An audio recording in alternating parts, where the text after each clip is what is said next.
Right. Well, thank you for being here. I took a little bit of a look. I broke with tradition because I All right. evolve, and my evolution was to do the opposite of what I normally do. Shocking or bad though it may be, I normally do not actually look into an interviewee before so that it's a simultaneous discovery. But this time I was like, well, okay, let's try based on some of the feedback, what some other people say they might think would be better or might work better. So Mhm. I looked into your stuff a little bit beforehand. I Shock. love it. I like what I saw. I just answered one of your things. And now that gives me a different tack on this. But what I want to start with is the number one thing is how much time do you have? So I'm respecting your time. I have the full 2 hours and 17 minutes. I think Okay. that is how your calendar was set up, so I have now time. Excellent. Okay, great. Well, and I did that because I wanted headroom and to use the von Restorff effect, which Hmm? might also be I don't know that one. What is that effect? so the von Restorff or von Restorff, I think it is, Yeah. effect is sometimes called the contrast effect. And that is that people notice that which contrasts to or stands out uniquely from its environment. Mhm. Right. So, if I was wearing a pink hat and a gorilla mask, you would probably think that's somewhat different from most interviews, one would Yeah, think. that's true. Yeah. Not necessarily in a good way. So it can be good, especially because you're doing stuff around social media and Mm. building relationships and getting noticed. Done right is a spectacular way to stand out from the crowd. Done wrong is just a way to characterize yourself as some nut wearing some crazy hat or something like that. But no tin foil. Sometimes I use this. Yeah. But it's a brain. I love it.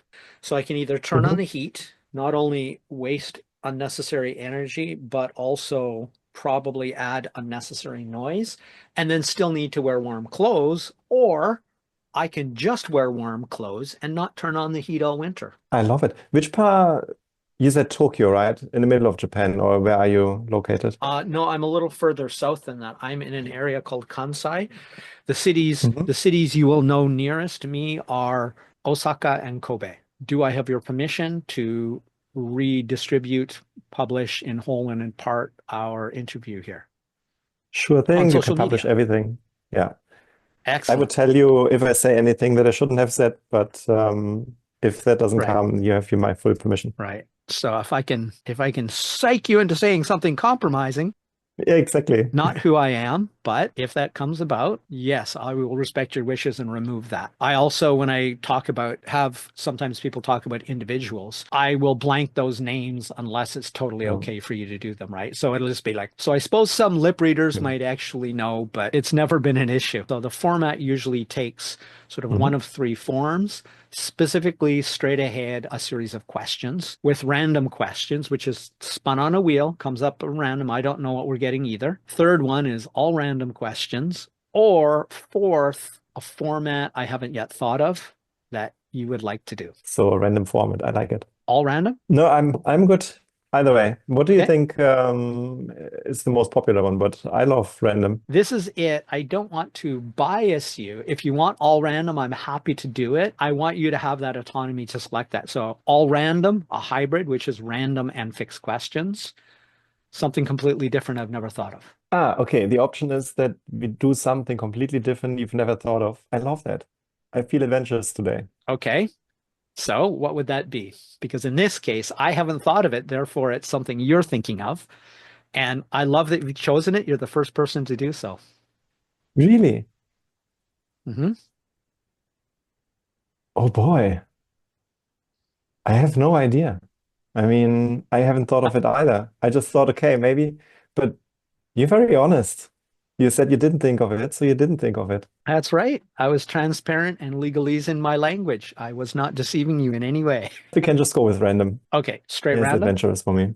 Yeah. Nice, nice. First time ever. Okay, so here we go to spin it. Can you please introduce yourself, tell us what you do, and why we should listen to you?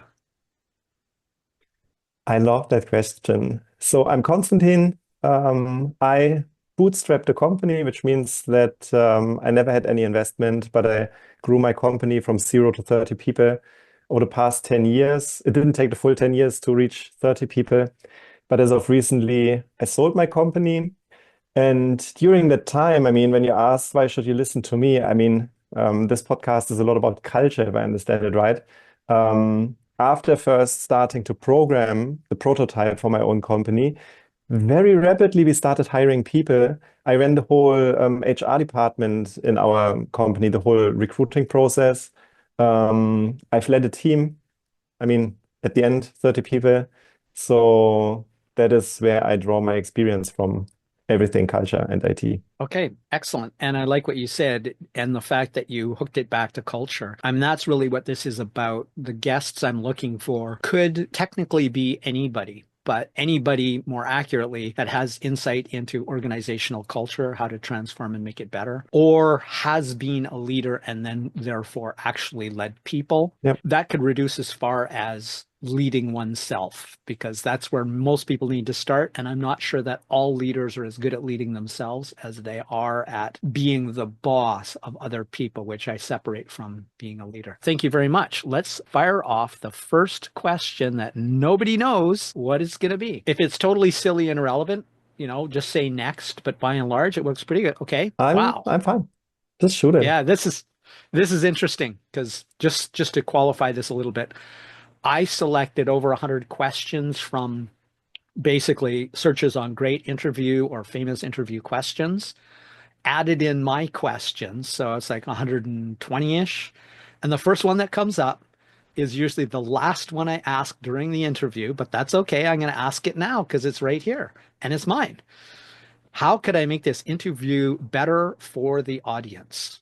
We don't have a reference experience, so we can skip it now, or you can answer that because you already do this kind of work in, making stuff more engaging for audiences. I mean, I know how I can do it better for the audience, which is keeping my answers short and concise because typically I'm talking too much. So I love that question because it gives me the trigger to keep it short and simple. Uh-oh. Well, and I love to talk, so for me, it's a matter of containing my talkativeness.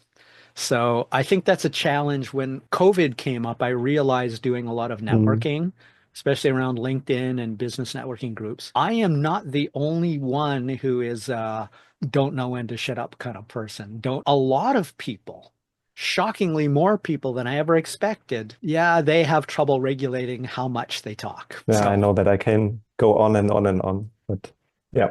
yeah. So maybe it's everybody. Okay. So we'll do the next question based on your first and concise answer. I like this one. It's unique. It's a logic problem, really. Why are manholes round? Oh, I think I know that actually because I've seen that. The reason is with a round manhole, it doesn't fall into the actual hole. So if you get it out and it would fall inside, then it cannot technically fall inside. But if you have a rectangular one, you will find a way to actually lose it in the hole. And Hmm. these things are heavy. So it felt like cheating because I knew it. Well, yeah, but it's a known question. Yeah. Another answer that I've heard or I saw online after was also because they are heavy and they are round, you can roll them to move them. Ah, that makes Right. sense. I love Like that one. from a design perspective, those are both essential, brilliant, yet simple and obvious solutions. Like I watched one chunk of your content, it was like, well, a lot of people, a lot of organizations lack Mm. good lists. Yeah. They're expecting it all to be high tech and something that nobody understands. There's so many fundamental, simple things that people can do, whether it's in their life to help their brain be better or their business be better. And most of them aren't fancy. So they may feel a little disappointed. But if they actually did them, the results they got from that would be worthy of note. Yeah, I fully agree. I mean, at my company, we were completely process driven. As soon as something works, we make a process out of it, and the lists are number one priority. Right. I like that because Atul Gawande, he's a surgeon. He did a book called Checklist Manifesto, which is absolutely worth reading every bit because it's about that even super smart people, super competent and capable people still do better, save more lives, and get more stuff done by reading their checklist. There's not a pilot on Earth who is a professional pilot who doesn't use a checklist. And it's things like, check this gauge, check that gauge. the Mm. things you would worry about that if you thought they needed the checklist, that you wouldn't want to fly with them. And yet they are those stupidly simple things that put them in a checklist. More people live, the flight is better, the surgery is safer, right? So they're good for anybody, no matter how smart or skilled we think we are. Yeah, that's for sure. And actually, that triggers one of my experiences in the past. My brother-in-law is a pilot at Lufthansa. And back in the day, he could take like friends as passengers in the cockpit, like once a year or something like that. It's very strict rules. I had to have a background check and everything. So we flew from Frankfurt, Germany to Tenerife, which is, I think, a 4-hour flight, something like that. It's so long ago. And the most interesting part for me was actually when we landed in Tenerife before the turnaround of the plane, he had his checklist and we went around the whole plane and checked all kinds of different things. Like it felt like checking nuts and bolts, but I'm pretty sure that it was kind of important to just see is everything in the place where it belongs so that we can make a safe flight. And I love that it had a really deep impact on my behavior, why I think that processes are valuable. Right, right. The fact that you referenced specifically pilot reminds me of another book called Black Box Thinking, which was really good and sort of about that. It was talking about Mm. the exceptional, like people, plane crashes make the news. It's that von Restorff effect. It Mm. makes the news because it is an exception that contrasts with the standard. Air travel is so much safer than almost everything we do in our lives that we don't even know it, but it's only got that way because of that Mm. black box thinking, the idea that we learn from our mistakes. We make the checklists, we make the processes, and we are continuously improving it relentlessly forever. It's that checklist is Mm. never really done, or it isn't like, okay, now we got the checklist, now we can sit on our laurels.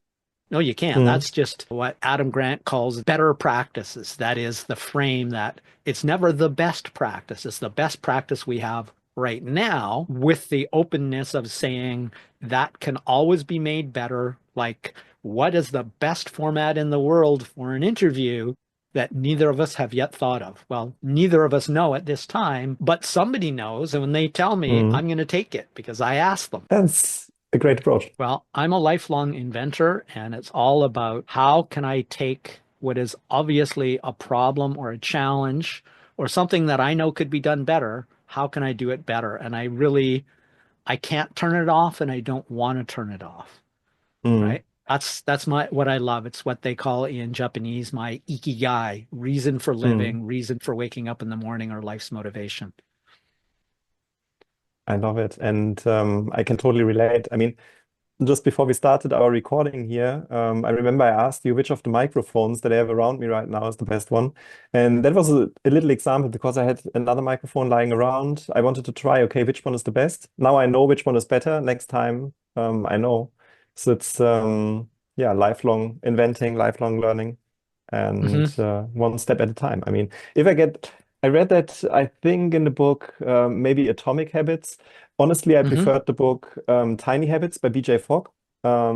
Yeah, I love the second one more. Both of them have in common that there's that 1% rule. If I get better 1% every day, that makes a tremendous effect in a year. So every little thing counts. As soon as you mentioned Atomic Habits, my Yeah. first thing I thought of was Tiny Habits. Like Tiny Habits is better because he is an actual Mm. expert on these topics and his triggers and his techniques. Well, if you're going to get up and go to the washroom while you're there, you're passing the sink, wash one dish. I have Mm. a fundamentally different opinion about the tiny part of Tiny Habits and the atomic Yeah. part of Atomic Habits. I take the approach, it's not the least you can do that's comfortable, because that isn't where K. Anders Ericsson, the lead guy in the world about expertise, is. It's more about working at your maximum capacity where it will never be fun and Mm. you'll never feel like it, but you will become the best in the world by working at the top edge of your skill, thereby almost certainly making a lot of mistakes, but also getting immediate feedback, analyzing Mm. those to get better. So rather than the minimum I have to do to get started, which is great if you're struggling to get started, Mm. I'm on the opposite end. It's like, do the maximum you can sustainably do. Yeah, that's very interesting because I'm completely on the opposite side of the spectrum. Some things just need a lot of activation energy for me. And for that Hmm. reason, I prefer tiny habits because for me personally, it was way more practical. It was a very practical approach and helped me to put stuff into my way so that I would start doing things. Like back in the day, I wanted to start meditating and then I just put my meditation pillow somewhere in the middle of the way so that I would fall over it if I want to go into another room. And that is what Hmm. gets me started. And then I can actually meditate even for 20, 30 minutes. But that starting point usually for me is the difficult one. And what also goes very well with the tiny habits was, but I don't know which one was the author. The book was called Nudge, where it was a lot about, there was a lot about nudging other people, how to behave better. Hmm. But I rather implemented it to nudge myself into Right. better behavior by just like leaving a trail of things that I can do before I get off the rails and start watching TV or whatever. Right. So Nudge was Cassar Sunstein. And if you haven't listened to or read Nudge, the final edition, I would encourage you to do so because it's better. It's not Hmm. exceptionally better. The only book I know where the follow-up, the second edition, was exceptionally better was Robert Cialdini's Influence New and Expanded. He wrote it 20 Hmm. years later, similar to the Nudge one, except it was orders of magnitude better. I would say Hmm. it was a 10x increase and it's marketing, so it's valuable to you. He added one more lever or one more persuasion principle from the original edition. He added ethical use and Hmm. defense against unethical use of persuasion technology that basically he invented or he identified. Interesting. Yeah, so much more than the original book. It's like, don't read the original book. Just go to the new one. 20 years of real added value. It's the one book I know that was, I always read the latest edition if I can, Hmm. even if it's only a little better to get that 1%. Hmm. Regarding what you said about BJ Fogg, that's the one thing I loved about it. I hate the do your least because Yeah. one push-up isn't enough to actually increase anybody's fitness. But I totally agree. I love what you said about throwing the pillow in the middle of the floor. A, Yeah. I meditate. And as a neuroscience geek, I learned to meditate from a neuroscientist, not a Hmm. guru. I'm ADHD. And I, for much of my life, will put something that I need, like literally in front of Hmm. the door. So I will not forget to do that. But that's where the BJ Fogg one, Tiny Habits, really shone for me was he had brilliant strategies. I didn't agree with the minimum Hmm. effort, but his strategies to get started, to be reminded, to integrate them into your life, like the pillow on the floor, was utterly brilliant. It's the best behavioral modification self nudges I've seen in any Hmm. book. So let's do the next question. Here we go. Spin. What are the chances? Okay, this question, this is another one of mine. So imagine we're talking about a course, a training, a Hmm. comprehensive training around transforming organizational culture and leadership, because those cannot be Hmm. separated. If the leader doesn't support it, the culture is unlikely to ever change. What factors would influence your decision about the ideal duration? What would you think of as the ideal duration for a comprehensive course on transforming organizational culture and leadership? I love it because actually you hit a question that is totally in my zone of competence, but I didn't mention at the beginning is the company that I built is an online training platform. And we didn't do the content, but only the platform. We mainly sold it only in Germany, Austria, Switzerland, like the German-speaking countries. That is why most people might not know it. The name is Blinkit, by the way. And I've seen a ton of trainings and I helped a lot of our customers to actually implement trainings and build trainings. For the duration of a leadership training, especially if I would like to change culture, has actually two parts. Like the very straightforward answer is anything that keeps me involved less than, let's say, 6 weeks is too short for sure, because cultural change needs time. That said, it doesn't need to be a lot of material. So the best courses that I've seen were hybrid courses. Let's say one day, one full day, like during COVID online, before and after COVID in person with a full team of people so that they learn the mechanics behind cultural change. And then maybe 2 or 3 nudges every week. And that is where the book Nudge came also into play in how we started helping our customers. 2 or 3 Mm-hmm. nudges. What I can do right now, maybe to start in 5 minutes to get either my mind on the cultural topic, or my colleagues, co-workers, my Team members, um, whatever. Yeah, I agree okay, with you. I don't like the team members hierarchy is great. aspect. Yeah. So my team members to also work on cultural things. And at the end, or maybe midway, like if you have it longer than 6 weeks, would be a great time for recap. That everyone gets Hmm. together and just retrieves the information that we know. As a Hmm. recap is not like a classroom where someone explains everything that we did. No, it should be kind of a group, let's say half an hour, everyone sitting together. And now the first 10 minutes is everyone brainstorms, what do I still remember? And no judgment. I mean, some people remember more, some people remember less. Sometimes it depends on the topic, but retrieving data is the most effective way of learning anything.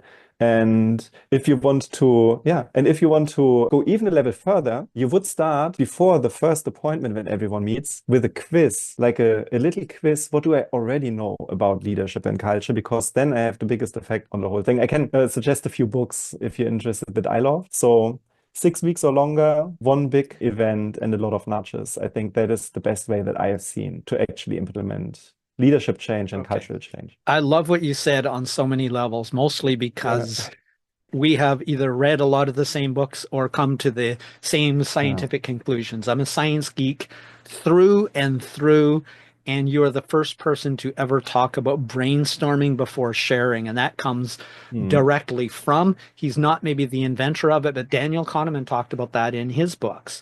The idea is like, first of all, and so does James Surowiecki in The Wisdom of Crowds. It's like, Mhm. first of all, let's see what you know. And especially when we're talking about hierarchy, if we're sitting around a boardroom table and you're my boss, most people say, okay, let's wait until Konstantin speaks so we know what we think.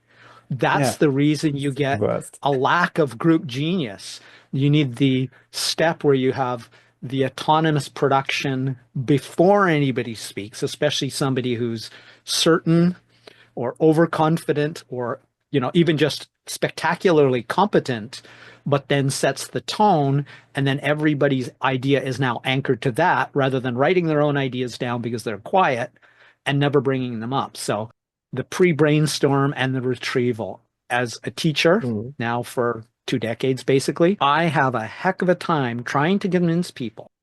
Many of the organizations I've worked for is like, oh no, just make it really easy for them. It was like, actually, that's the antithesis of what actually helps them learn. Make it as, again, not the least you can do, the most you can do.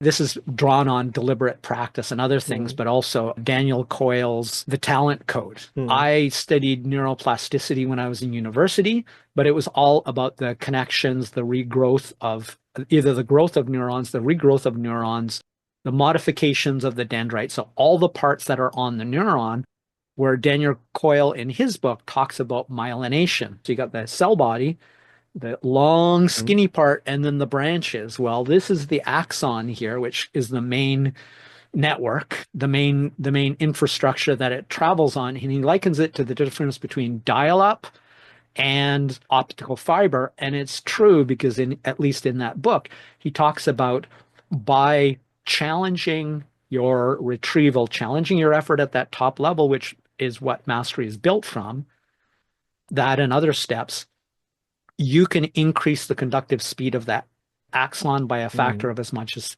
300 times. But the Mm. precondition, which, sorry, BJ and James, this is why I don't recommend your books, is struggle. That is just like using your muscles for your brain to get stronger, for that myelination to occur, the physiological precondition is to try hard to remember, try hard at the top edge of your skill, that then myelinates, that then improves your skill to be able to do that. And it's like a virtuous cycle of skill increase and mastery. So I love Mm. that you brought that up. Is it Make It Stick? Was that the book you read, just out of curiosity? That is the book that I read. Yeah, Make It Stick is the best book that I Yeah, know about how to learn. right. It is. It was awesome. And I read it years ago as a teacher. But again, it's Mm. really hard to convince people. It's like, no, no, tell the kids what the flashcard says. Tell the adults Mm. what that is. Spoon feed them the answer so they can regurgitate it. And we all feel the illusion of learning. And it talked about in that book, especially, right? Recognition is not production. Mm, I might recognize the sound of a German word, but that's not the same as me understanding what it means because mm, I can regurgitate any language without knowing the meaning or necessarily producing that sound accurately. That's actually mm. easier than knowing the meaning. You could give me any word you wanted in German, and I can say it, and you'd probably understand it as a German word. Yeah, But, it could be me saying, I'm a proud idiot of my lack of understanding language and learning. And I wouldn't know it. I would just be so proud that I could say it. So it's exactly what you said. It's yeah. production and retrieval all the way. I think you would love, I don't know if you read his books yet, Richard Feynman. I mean, I studied physics. Richard Feynman is, at least as a Yes, physicist, very famous. A he's lot a of god. people probably don't know him. And my favorite book was You're Clearly Joking, Mr. Feynman, where he was talking about his life and things. And it connects with so many things that you are saying as well and that I believe in. When he was talking about birds, for instance. Like he was quizzed at school to name a bird. He saw a bird somewhere chirping around and he should name the bird. And then he was like, yeah, but just by naming the bird, I could tell you now the names in Chinese, in Japanese, maybe in Swedish, but then I still don't know the bird. I mean, even if I don't know the name of the bird, but I studied bird, that is what really has meaning. And that is what I see here as well, that it's for me, life is more about understanding the meaning, not the names. And funnily Yep. enough, I can totally see that in our talk today, because basically I'm shocked that I do not remember any of the authors of the books that I read. I still remember the titles, but apparently names don't seem to be that important to me. Interesting. Right. I learned something Yeah. about myself. Yeah, I love it.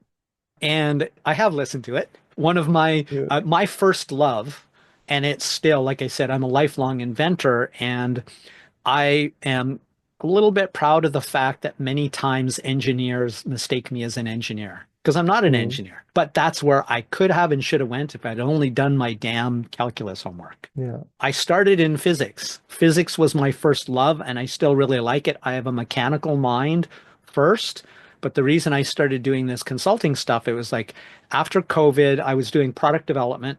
It never stuck. I almost became a millionaire. Unfortunately, in product development, as in startups, you either make a lot Mm, of money or you make none at all. And after yeah. 10 years of making none at all, it was like, okay, during COVID, I'm going to switch and apply my invention and creativity skill to solutions for businesses. Mm, So I'm just inventing business solution based on all the geekery and self-development I did for nobody else but myself, and then recognized has value to others. Like if you yeah. haven't yet, have you read the Robert Cialdini's book? The Influence is the old one. It's all about marketing. No, I haven't. That is one of the books that I bought at one point, but somehow I never read it. But now I think I should. But you said I should read the new version, right? Yes, all the books that I read and love, I take the ones that I would recommend to my best friend or are Mm, the best books I'm aware of on that topic, and I'm enthusiastic to share them regardless. I don't mm. really care about that minuscule income because it means I think one month I made $10. It is a Yep, book, thank you. especially given what you do, that you would integrate. And, maybe we can talk further about that. I have something I called the event Mm, funnel, but it's essentially a matrix I made.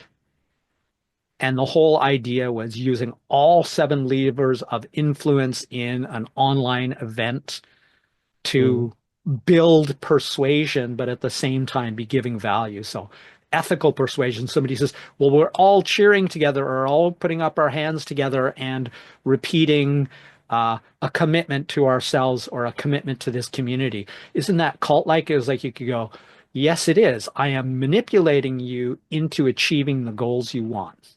Mm, So you can be that transparent, and that's the way I feel about it anyway.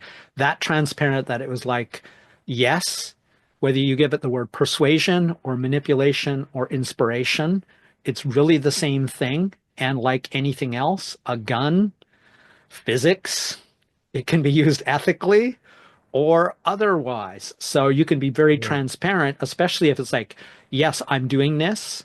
I do want you to buy this product. Even if you don't, you'll leave here having benefited from it and being more likely to be successful as a result. I don't feel guilty about manipulating you into being more successful, Mm. and nor will they. And we have so much in common, it's a little bit disturbing. This question is, what factors following the 6 weeks and other things you said would influence your decision about the ideal duration of the course we talked about? That's a very good one. That's really a very good one. But I mean, for me, it is all about probably the main factor is how much is what I'm learning right now, if the cultural aspect is really a focus project for me or not. Because to have some change, as I said, these 6 weeks should be enough. If I have not ever had a course about culture or anything, and I just do anything randomly new, I usually look for something where I think I can kind of dedicate myself to, let's say, for a month or two. And usually before I decide about buying an actual course, I start skimming through books. I wouldn't say reading books, but I start skimming through the topics nowadays. A very good starting point are the LLM systems like ChatGPT, Claude, or whatever. I mean, I don't fully trust them, but they usually get kind of the topics right. And then if I commit to do something, I would say 8 weeks or longer. And if it's really a focused topic, maybe 6 months or so. And for cultural aspects, I mean, for everyone who's listening and might be interested, is culture really a thing or not? For us, culture made a very, very big difference when we started to make it more explicit. I mean, culture is always around. We cannot hide from Mm-hmm. it. Everyone has some kind of culture. But after 3 years of running my company, we had actually a coach that helped us putting together kind of a cultural code, like our core values, we called it. I mean, there are many names, but we had some values that we filled with meaning. So for us, it was not words, and the words don't mean too much. So we set up a language that we needed. Mm-hmm. And having that kind of core value principle with like 5 easy to remember core values, filling with meaning, and then once every quarter having some kind of an event where we try to emphasize, okay, retrieval, where do I comply with these rules that we set to ourselves as a company? We did it with the full team back in the day. That made a tremendous difference. And I would say back in the day, we committed maybe half a year, really like very Mm-hmm. intensively to that topic. And ever since, we try to recall the whole core value idea every 3 months. So with that knowledge in mind, I would say working on the culture of my company, I would never stop. It's Mm-hmm. an infinite journey. But if it is a topic that I wouldn't know and some people might not know it, just give it a shot, do a 6 week or even better, 8 week, 12 week thing, and then decide for yourself. But for us, it was a game changer. Right. And that's really why I qualified the question, comprehensive course. This is Mm, assume, and not in a disrespectful way, but just in a real way. Assume everybody's coming in clueless about why should we do this is just another dumb flavor of the month, a comprehensive course to get that kick started. So I agree with yeah. you there. So I want to ask you something specific, but something that I identified when you were talking there and I loved was my answer, which I don't want to share until after, is Mhm. it can't ever end. It's like saying evolution, we are the pinnacle of evolution in nature. Well, there's no good evidence for that. We are the current latest model of evolution for our ancestral lineage. And there's Mm, nothing really to suggest that we are the most superior species. We only mistake ourselves as such. I loved what you yeah. said about meaning and vision and stuff, because to me that summons Jim Collins. But there's just, Mm, there's a whole deep well of stuff around that. And I love that you talked about the words, and the words don't necessarily matter because really it's like if the words are empty, it's just PR nonsense anyway. And finally, and my favorite thing that you said was about the fact that you said that culture exists mm, whether you are aware of it or not, and what I yeah. call vulture culture. That is, I used to call it the evolutionary default. And I was speaking with a cognitive neuroscientist, and he disagreed with me. And I thought it was like, yeah, no, he's right. I'm wrong. It's not the evolutionary default in this case. right? Because our brain, a lot of stuff we do, including being lazy, needing things like James Clear and BJ Fogg's books, is because we are energy conserving creatures. Because when we might starve to death, saving any energy we could was a good thing. Mm. Vulture culture is more like the Industrial Revolution default. That is, humans are carbon-based profit units to be exploited. They should thank us for having a job. They should shut up, get in line, and do what they're told. That Mm. and the politics and the backbiting and all the nonsense that goes on in some of the most successful companies in the world and some of the most dysfunctional cultures, that is the default which will occur if you don't create it intentionally. And I like to Yeah, call that Nemo culture, where everybody swims in the same direction together. that's a nice picture. Nemo culture. I love Thank it. you. Have you seen the movie? Yeah, it's been a few years, but I've seen, wasn't it even two movies at the end? Or was the second one Um, about that Dory fish? But anyway, yeah, it was the second I one was watched the Nemo Finding one. Dory. Right. But Yeah. the first one, there's a scene in the movie, and yeah, I suppose Disney, you could try to sue me, but I don't have anything, so you're not going to Mm. get anything. But if Disney ever came to me, I'd be like, Nemo is the Latin word for nobody, and you don't damn well own it. You cannot sue me Mm. for using that word. What I love though, Nemo was caught in the net. Mm. They were pulling them on. This is the scene from the movie. They're pulling all of the fish, including Nemo and all the sardines, into the boat. It was like, oh no, oh no. And they're all panicking and swimming in different directions. And then, but Nemo's dad, I don't know the name either, yeah, but I know the fish. right, exactly. We all know the fish. So Nemo's dad says, okay, Nemo, tell them to swim down together, right? To Mm. pull and swim in the same direction. And it is aligned with the kind of things that Jim Collins talks about, right? Get the wrong people off the bus, the right people on the bus, and you're all driving in the same direction, in the direction of your vision. If all Mm. leaders died tomorrow and you have a clear vision, you still know what to do. Will what I'm doing right now head us in the direction of that distant, never reachable thing that is beyond the life of the person or people who created it? The Mm. real vision, not the mission, which could be right in front of us. Is this mission getting us towards the horizon to that North Star? And if you don't know, you can reference that. And if you have the right culture and the right psychological safety, like Reed Hastings talks about in his book, No Mm. Rules Rules, where it's sort of like, you're an expert. I hired you as an expert. Do what you want, make multi-million dollar purchasing decisions. You just can't get them wrong over and over again, or we'll give you a nice severance package and show you the door. Mm. Also, an amazing book on the results only work environment. I really love that because whether you do anything about it or not, you have a culture. It's just, does your culture suck or does your culture help your organization thrive? And the companies, many of the most successful companies in the world who really thrive and people love to work there, they've been very intentional about creating a culture where it's like, I'm proud to work at XYZ. They love me and I love them. When it's all hands on deck and 80-hour weeks, I'm happy to do it because when I need to do something, take care of my family or do something important to me, they say, go home if you even have a schedule. And in the Mm. row, you don't even have that. It's like you do your work. We don't care where you are, when you are, or how you do it. You just deliver quality results on time. Everything else is details we couldn't care less Mm. about. And people love that for obvious reasons. Okay, let's spin again. Oh, okay. This is not my question. I'm a little happy about that. What do you believe you can achieve with the right organizational culture, personally or professionally, that you can't anywhere else in the world? Short answer would be anything.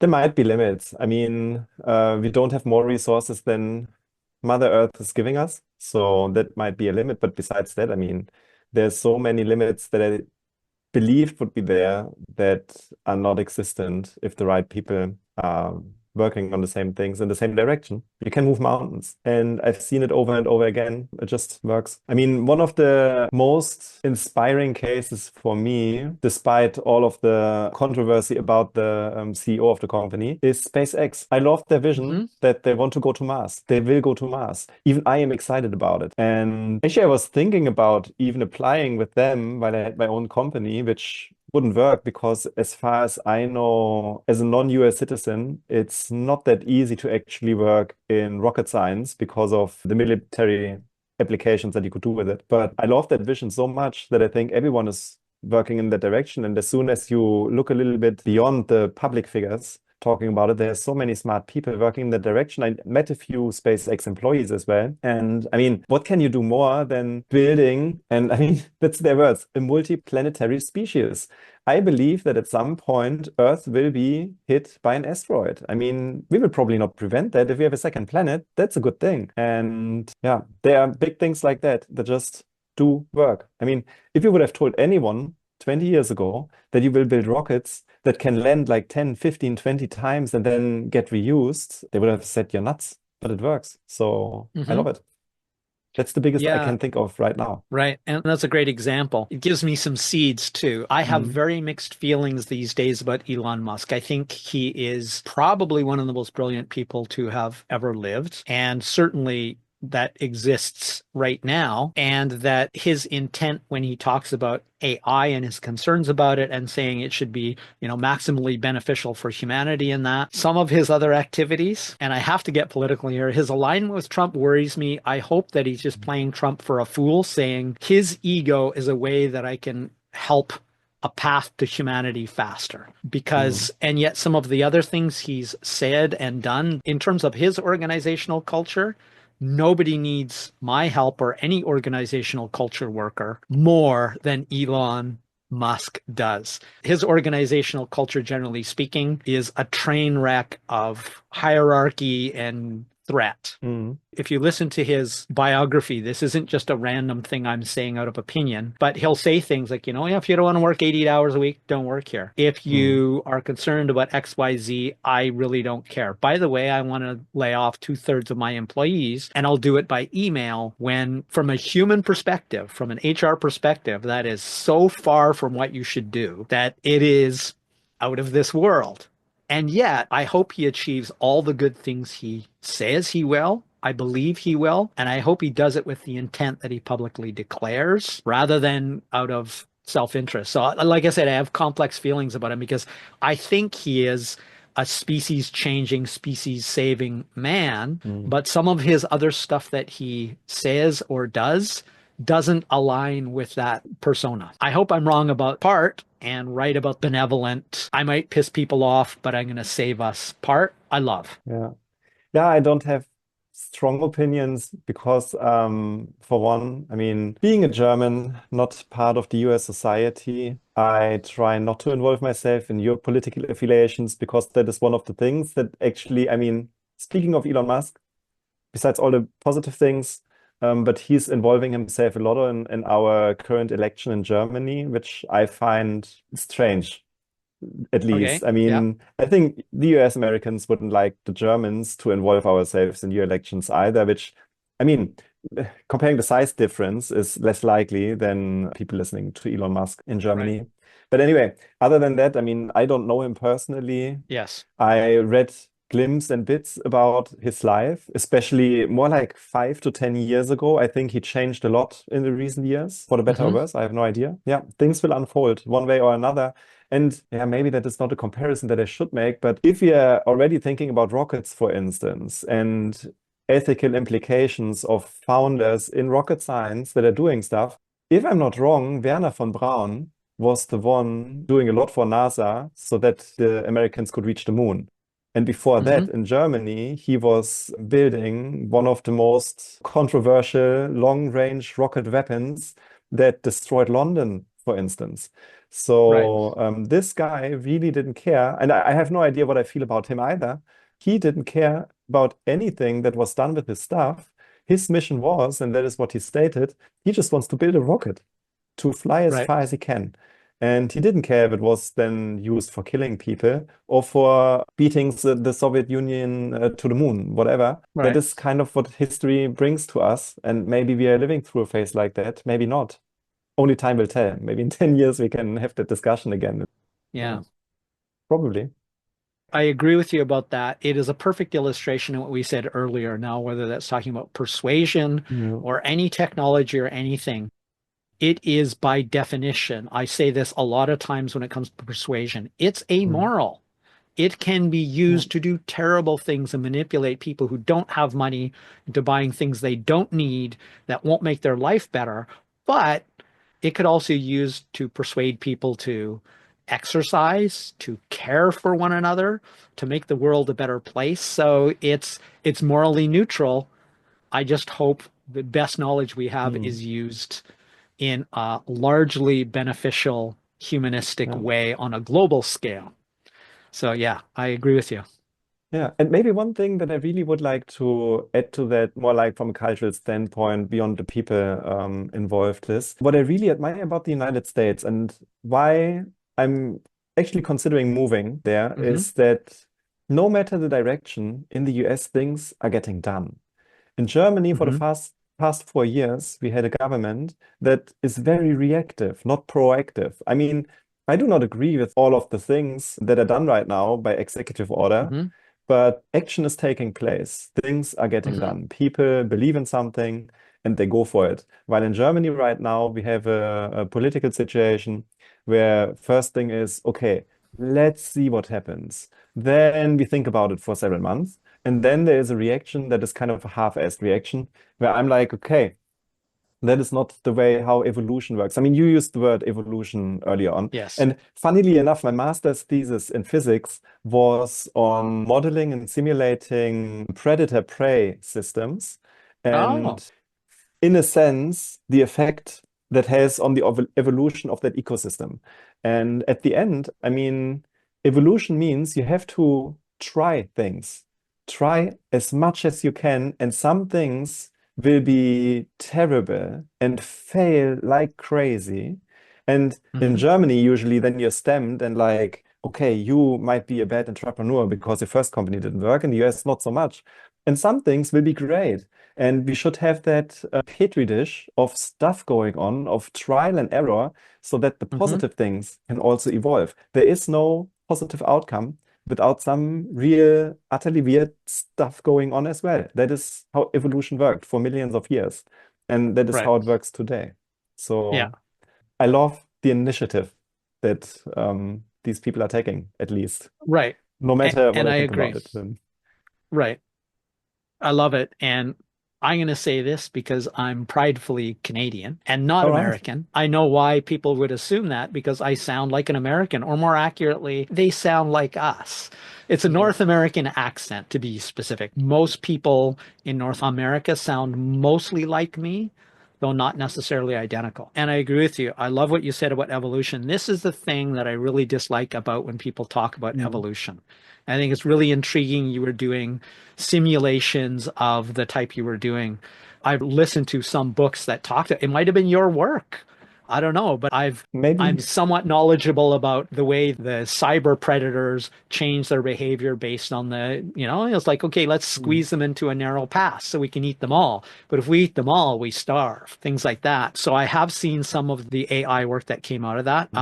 But evolution, what people don't seem to understand, they think the giraffe sees the tall leaves and grows a longer neck. Mm. No, no, that's wrong. The short-necked giraffes died. And Yeah. because of the gene pool diversity, the longer neck giraffes were favored in reproduction. So the propensity for a longer neck grew, not from adaptation, but Yeah. from a process of elimination. Evolution is so kick-ass at making things amazingly well. That's why we do biomimicry, because it has had hundreds of millions, even billions of years to let the non-adaptive species die, leaving space in the ecosystem for those things that were adaptive in that ecosystem. Evolution is literally driven by failure, and we only see the success, right? It's literally survivorship bias. We only Just think, want to say we that. are the best because we happen to be the ones that talk and have all sorts of things that we don't see other species having, but we've also made a lot of mistakes around the environment. I love that. You're so right about that. Evolution is making a lot of mistakes, seeing what sticks, and making more of that. The ones who survive make the babies. If those babies survive, they make babies. And if they don't, we don't see them again because it wasn't working out. And it's true also Mm. for businesses. So, Yeah, but a funny part, I mean, because your summary of what evolution is so spot on. One question that I sometimes ask myself is, um, do we as the human species still really evolve, or don't we, or in what aspects are we evolving? Because as you say, I mean, evolution is driven by the ones like the short-necked giraffe dying. right. In our society, people don't have to die anymore. I mean, okay, maybe a controversial topic. People will tell me there are people dying, there are Hmm. even people starving on the face of this planet, and we don't have that under control yet. But if we would actually distribute our resources well, humans don't have to die anymore. And especially in Western cultures in Canada, the US, in Japan, you can be born with whatever physical body deficit or like inabilities, and still you will survive. So basically, um, sometimes I ask myself, are we at the point of reverse evolution because it's not only the fittest that survive? On the other Right. hand, um, I don't see humans anymore as pure humans because by now, yeah, we have cyborg tendencies. I don't know, but at least with the smartphone always in my pocket, I mean, I don't rely on my own brain anymore only. If I want to know something, it's so easy to just Google it, to ask ChatGPT or whatever. Maybe that is the next step of evolution. And maybe as humans, we will be obsolete in a few hundred years. Yeah. So yeah, that's a very, very interesting topic for me. Sorry now It for the certainly is. for Oh, no, breaking no. up. I want rabbit holes. That's Yeah. why previously I haven't studied my guests. It's like, Mm, let's see what rabbit holes we go down because that's where the gold is. I mean, real human interactions, a little bit of sprinkling. If my question leads to something completely irrelevant to the question, but insightful and useful, that's the mm, stuff I love. The stuff you can't rehearse or program. You can, like I said, yeah. drop a seed and see what grows out of it. I totally agree with what you said. And in terms of are humans evolving, in some ways we are utterly devolving, in my opinion. Mm, So I'm sort of the same approach because, for example, the internet, which is again amoral, but the programming, the technology companies whose interests are not necessarily ours, and mm, I would go so far as to say almost never ours because it's only about profit and time on platform, mm, that has and will continue as long as we vote with our clicks to be extremely polarized, to be a lot of the things. Some of the worst things that are happening in the world are probably happening because we click on the crap. We click on, there's a book called The Chaos Machine, and it was brilliant. mm, I don't remember whether the person is a journalist, but they cite a lot of real experts in like AI. They cite former Facebook employees and other people who were fired because it's like, well, there's a genocide in Myanmar, and Facebook continued to allow knowingly fake, conspiracy stuff like, oh, well, mm, the minority group is putting sterilization drugs into our food, and people were burned alive and killed. Facebook was aware of what was going on. Facebook voted, and mm, this is all internal at this point before it came out. It was like, yeah, but we're making money. This is pissing people off. So the people who are angry will click because it makes them angry. The people who believe this religious zealot nonsense that was going mm, on will click on it because they agree and they want somebody else to agree with their crazy theories. So what they found was moral outrage was the best mechanism to maximize time on platform. So if you look mm, at even today, because after reading the book, I saw it on my own YouTube feed. It's like it would show me some Jordan Peterson who, while I agree with a few things he says, mostly I think he's just an idiot and he confuses religion with science. And he's Mm, pretty underwhelming to me as a mere Bachelor of Science. For him to talk about neuroscience, it's like, I don't hear you talking about a lot of neuroscience. Even your doctoral thesis. I did not want to waste the hours of my life it would take to read it, but I did download it. I did a search for keywords on neuroscience. It's like, mm, you mention a few brain structures, but this thesis of yours, which apparently makes you an expert on like the neuroscience of brain changes in the children of alcoholic parents or something like that, are X. That may be the case. But by and large, this was pretty damn light on neuroscience when I searched for every single neuroscience phrase I could, because I wasn't willing to take the time to actually read the whole paper to learn basically that. It was like, how much neuroscience is really in here? It's like, my search indicates not a hell of a lot. Maybe I should put it in Chat GPT and say, give me the list of all the neuroscience phrases referenced in this paper. That would be the way to mm, do it. At the same time, it does go both directions. So we are, unfortunately for us as a species, allowing oftentimes idiots, that is, people with not people who are incapable of doing something, because that's a separate issue altogether. If you have a developmental disability, you're just living your life, you're doing the best you can, and they're awesome people to work with because if we could put mm, their drive and their effort to try into the rest of us, we would all be like Elon Musk with probably less crazy. I know mm, this because I've worked with them. And like I said, if they fail genuinely. Most of us fail in that. It's like, this is hard. I don't want to do it. I couldn't do it. It's like you couldn't do it or you didn't actually, you did the least you can do. Now I'm referencing back to Clear and Fog. yeah, That's what I don't like about their work. They are awesome. Okay, so people with mm, developmental disabilities are awesome, and we have a lot to learn from them. People who are fully capable, but just too lazy or unmotivated or disinterested in making themselves better or becoming informed about the things that they, get an opinion from YouTube on, or even Chat GPT, or now the summaries from Gemini.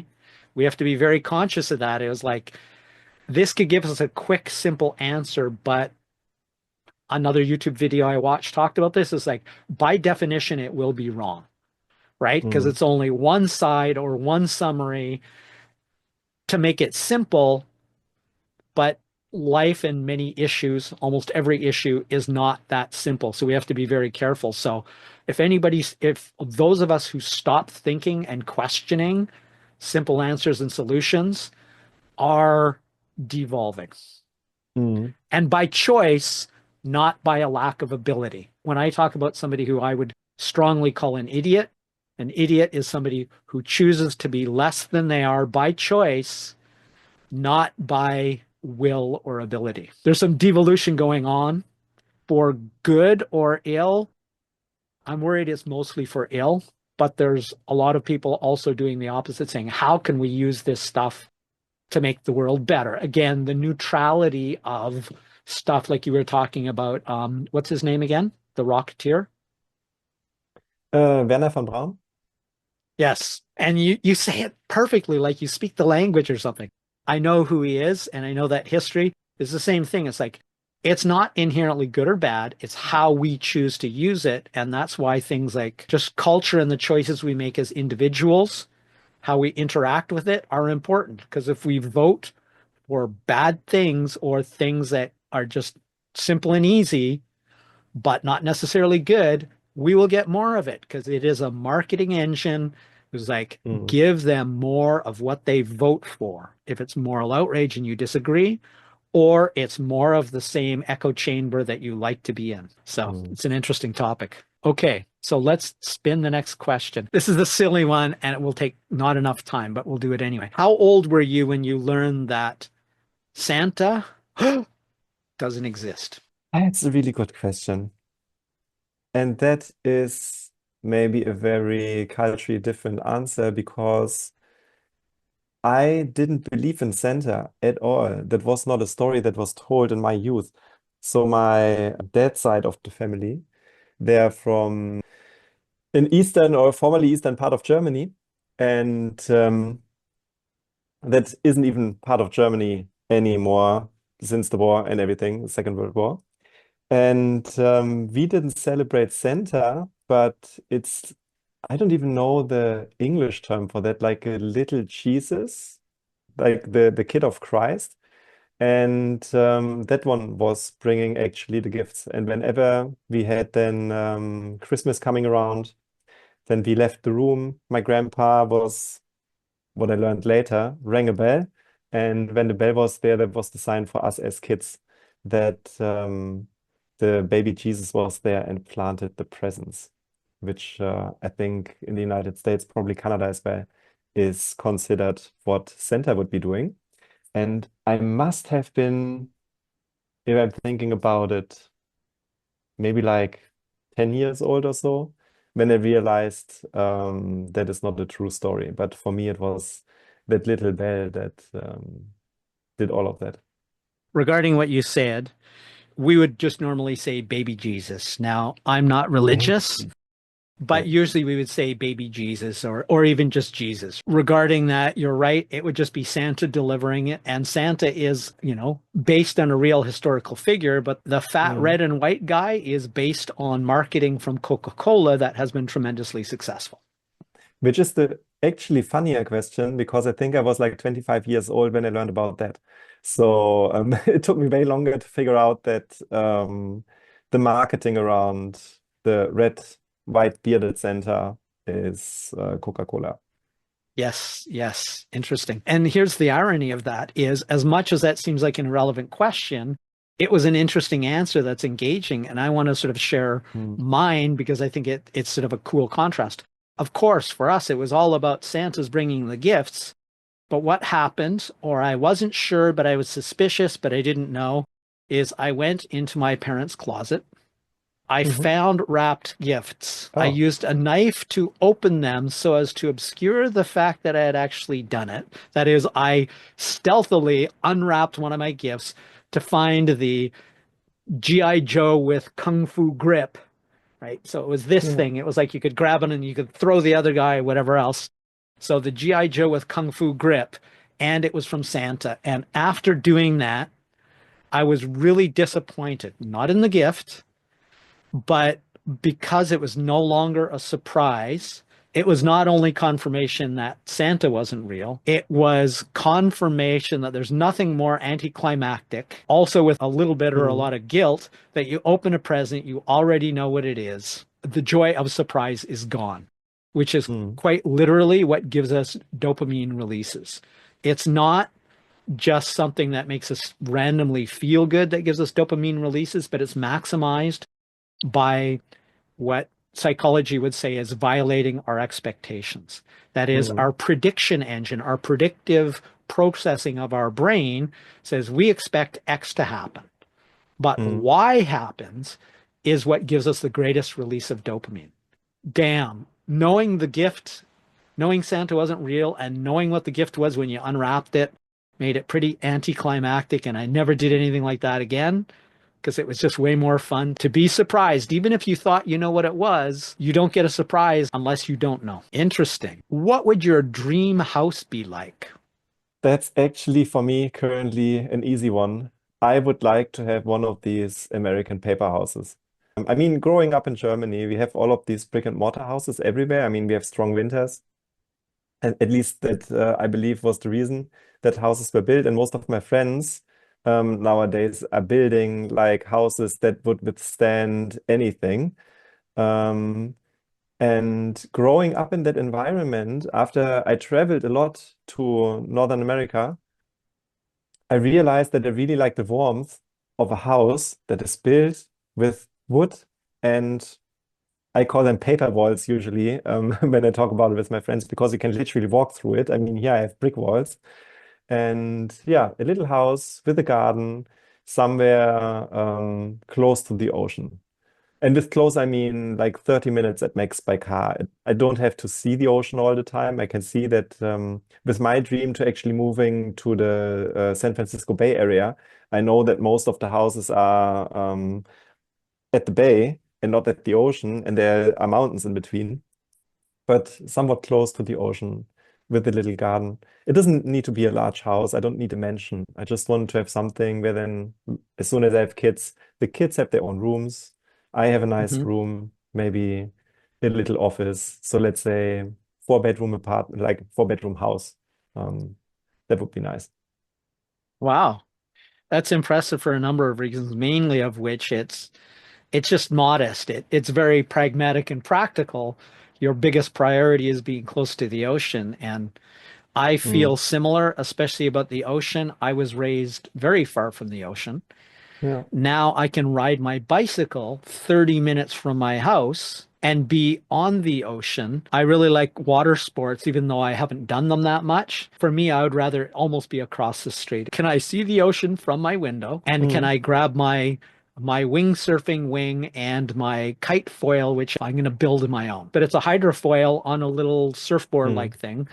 And I mean, funnily enough, because when you said that it's modest, for me it is, I don't like to have too much unnecessary stuff because I know as well, I mean, Hmm. every room that I have extra is a room I have to clean. And maybe, I mean, if I would go completely all out for the biggest that I can imagine, then I would have maybe one more room because ever since I visited Japan in 2015, I'm still dreaming of a little Japanese room with tatami mats. I mean, I even have here in my bedroom, I have a tatami mat in front of my bed where I do my meditation. I love Zen meditation, actually. That is why I wanted that flooring. And having a full-fledged Japanese room as an extra room, that would bring me joy. Maybe even a little Zen garden-like structure in the garden that I might be having. But then this has a purpose, and I don't want to have extra rooms without purpose, and I cannot imagine what would these extra rooms have as extra purpose. It doesn't make sense to me. So practicality for me over space. You were talking about being in Japan and your interest in the tatami flooring. Why is that? I actually have a tatami flooring in my bedroom here in Germany as well because I fell in love with it. I like the smell of it. I like sitting on it. So I built a little meditation corner, 90 centimeters by 2 meters or something. Or I think Hmm. 120 by 2 meters, something like that. Hmm. Interesting. Interesting. I'm surrounded by that kind of thing.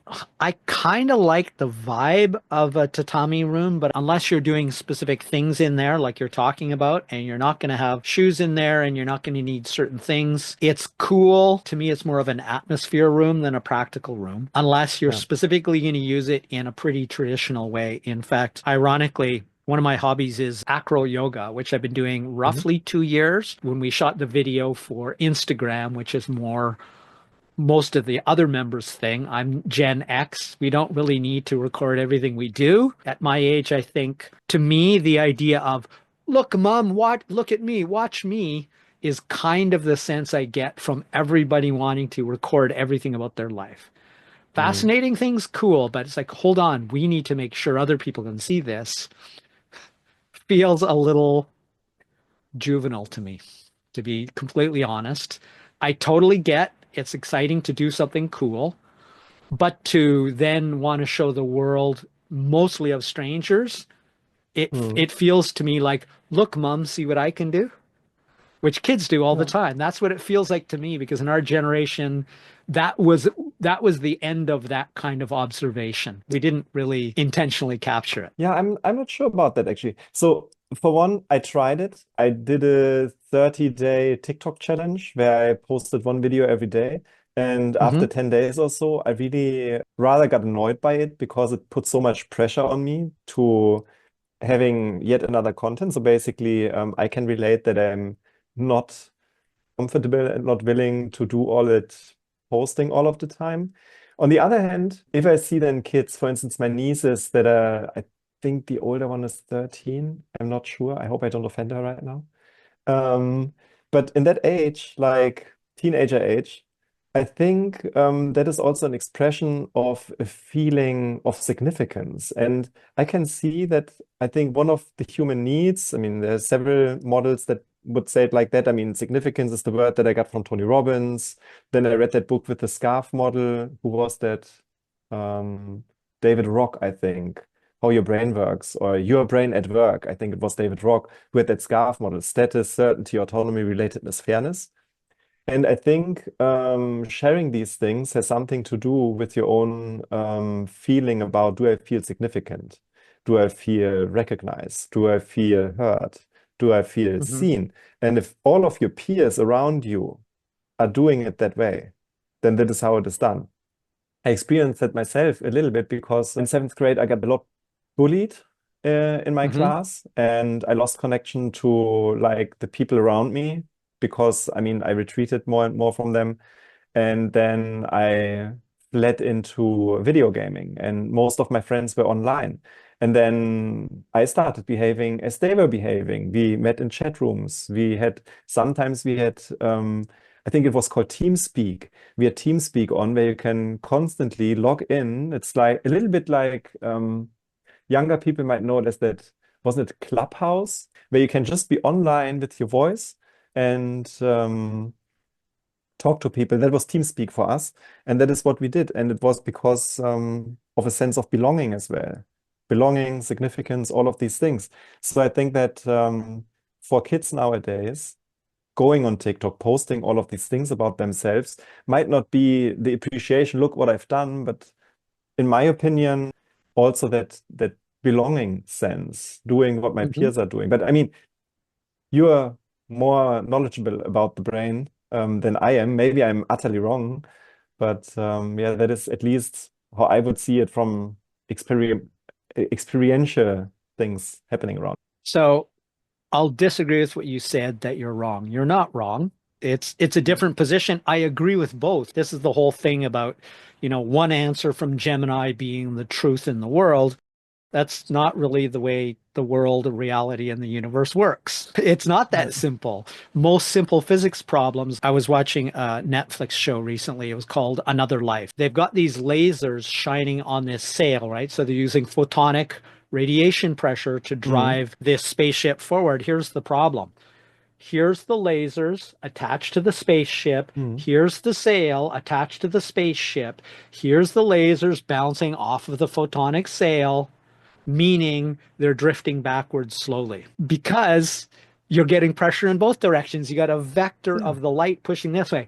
Turn those damn lasers around, use them like yeah, thrusters, and you should get the same effect. Skip the yeah, sail because that's only useful if your source of radiation or photons is fixed and independent. Otherwise, you're literally pushing against the ship is pushing against itself, and yeah, only the spillover that isn't in the sail is like putting a fan, because I know this question from seeing it on the internet, a fan on a sailboat or a sail cart. You put the yeah, fan on the cart, it will move backwards slowly. It's thrusting backwards because anything that spills over the mm. sail is now giving thrust backward in the opposite direction of the sail. Turn the damn fan around and get maximum thrust.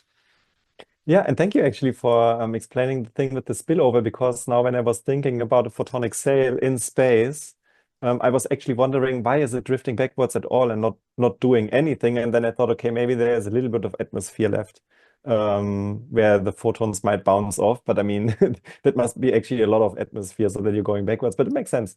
Yeah, I love it. I'm not the physicist, you are. I could be completely wrong. No, it's completely right. Yeah, it makes sense. I mean, I would come up with a few more effects that might be at play. For instance, I mean, when the light comes out of the laser, it's uniformly like your fish in your Nemo metaphor. The fish are Hmm. all going in the exact same direction. If the sail is not perfectly straight in the same direction, like perpendicular, but maybe it's tilted or it's round, then you also have an impulse that is going into another direction. And for that reason, you would again go backwards. I have no idea which of these effects might have the biggest magnitude, but Right. that just came to my head because it fits so well to your Nemo metaphor. The laser is very Yeah. aligned when it comes out of the Right. It's laser. coherent. So actually interesting. At least they got that part right. Like it's a Yeah. cool show in so many ways, It was like, well, you got the physics wrong on this. You should have talked to even a minor, a low level, a first or second level physics geek could have told you that that wouldn't work. My point of making that was just because it intuitively seems correct, the correct answer isn't always that obvious. So what you're saying, I agree with, because as you were Mm, talking about, oh, well, it's just for them to feel part of the community. I feel proud of being able to do something cool and having other mm, people show it. I don't feel the compulsion. When I'm playing my drums or doing something and somebody notices me, I feel good and validated, mm, but I don't seek that validation.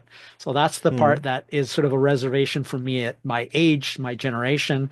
At the same time, absolutely, when you're talking about being part of a community and chatting, we're building a connection right now mm, over over the planet doing something like that. And if we chat on LinkedIn, yes, I get the value of that. So it's not either or. It's just sort mm, of my demonstration of my age and our perspective because yes, yeah, I absolutely feel that Generation X and Generation Y are much more validation seeking, but mm, not just that. I'm not saying it's just that because I know some awe-inspiring people from those generations and from generations older than me. But yeah, like I said, there's good and bad effects of everything that's going on in the world, including things like TikTok. I've learned some yeah, cool things from TikTok, but I've also wasted quite a few hours. It's like this is exceptionally good at drawing you in and making you waste your time. Its mm, time on platform performance is amazing. That algorithm owns your behavioral paradigms, your primitive mm, behavioral intermittent random reinforcement, and all of them do. Because that's why, right? It was successful because the framework of TikTok exploded onto every other platform. Why? Because it was performing so damn well. So it's like the meme machine, right? If it works, it will spread. The stirrup exploded onto the scene. The horse riding stirrup exploded onto the scene after it was at least reached some threshold in the information universe of word of mouth or whatever. Suddenly, everybody in the world used stirrups because everybody who didn't have them was getting their ass kicked in every war by mounted warriors who could now shoot their bows if they were Mongols or wield their swords. They just didn't need to hold on to their horses. They could fight and ride a horse at the same time. So it went everywhere in the world in an era where there was nothing beyond personal communication and letters mm. of some form. Evolution. Evolution. Let's do another question. I'm going to convert this because you and I speak metric. We can convert it, I suppose, for the Americans who watch this, because probably some of my audience, or maybe most of it is. So here's the question twice with conversion for those who still haven't got into the modern age with metric. Okay, would you rather be able to run at 60 miles per hour or fly at 6 miles per hour? I'm going to do it again, except this time I'm going to use kilometers. Would you rather be able to run at 100 kilometers an hour or fly at 10 kilometers an hour? That's an easy one for me. Fly at 10 kilometers per hour. I assume the question asks if I can do it without any other like assistant device or anything, because it's super easy to drive 200 kilometers per hour, or like, what is that then, 140, 160 miles per hour on a German 120. highway. The Yeah. the Autobahn, you can easily drive Yeah. as fast as you want to, but flying would instantly open up, even if slowly, open up another dimension because I could go up and down. And that is way more compelling than just going faster in the direction that I'm going in anyway, even if I wouldn't have the car in comparison. But flying opens up another dimension, way more compelling for me. I could Right. go over I like water. that. How awesome is that? I don't need the bridge anymore. Right. And I would have a tough time. I actually have a greedier answer than that. I would just ignore both of them. I'll tell you why in a sec. But what you're saying, I thought your answer was interesting because it's like such a physicist answer, and it's like you're channeling Carl Sagan. Screw flatland. Let's fly Yeah. above flatland. And I agree, flying beats traveling on land every time. 10 miles per hour isn't that exciting, but then again, it is flying, so it would be hard. I would rather say this. Maybe you saw this in Japan. This is a character in Japan. It's a children's character, a cartoon, an anime character, and that is Doraemon, which literally Doraemon is his name is from dorayaki, which is like a two pancakes filled with sweet bean Mhm. paste, right? So it's a popular sweet snack that kids would also like. And Doraemon means like Dorai monster, right? Mhm. Mon means monster, like Pokemon. Um, and he's a robot cat inventor from the future, and he has a pocket on his chest. This pocket is in Japanese a doko demo door, which translated to English is an anywhere door. So when people talk about superpowers, it's like, which superpower would you like? It was like, well, there's a lot of them that would be cool, but screw flying at any speed, get stuff in my teeth, get bugs in my eyes. I just want teleportation. Mhm. So, given the choice of any superpower, not just speed or flying, I would throw those away in an instant to be able to say, okay, Joel, I'm coming over to your house in Calgary. I'll be there in 0.001 seconds from Japan.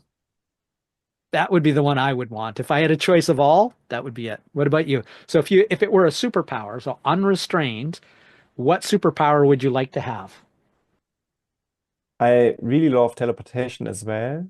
That might have come to my mind. Now I'm a little bit biased because you already chose that Right. one. So I will not choose it, even though it's a very obvious one. I think for me it would be time traveling Hmm. because I'm inherently curious and I might come up even with better ideas. But one of the first ideas that I would like to see is 1960s California, San Francisco. I would love to go to Woodstock. I'm really curious about the world when psychedelics were invented, what that did to Hmm. people when they were really kind of okay with that. Yeah. That is very compelling to me. I would like to see where the world is heading. So, I mean, um, well, I will be opening up a completely different field here because I thought a lot about death in my life.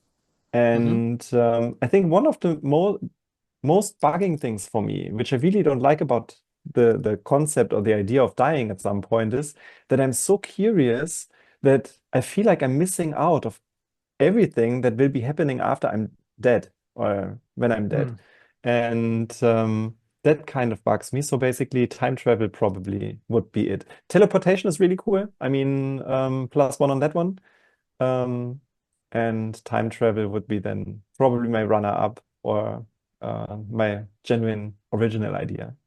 Right. Well, and I love what you said, and that's the reason oftentimes with questions, I have some questions where it's just a list of four words Mhm. and nothing else, because exactly what you referred to, and you referred to people spending 10 minutes brainstorming before anybody speaks, Yeah. which is, like I said, very validated as that the research shows that if you want to get together and create better solutions, allow everybody to do that privately, because otherwise you get that anchoring, that biasing you were talking about. It's like, damn, now I like your idea better than mine.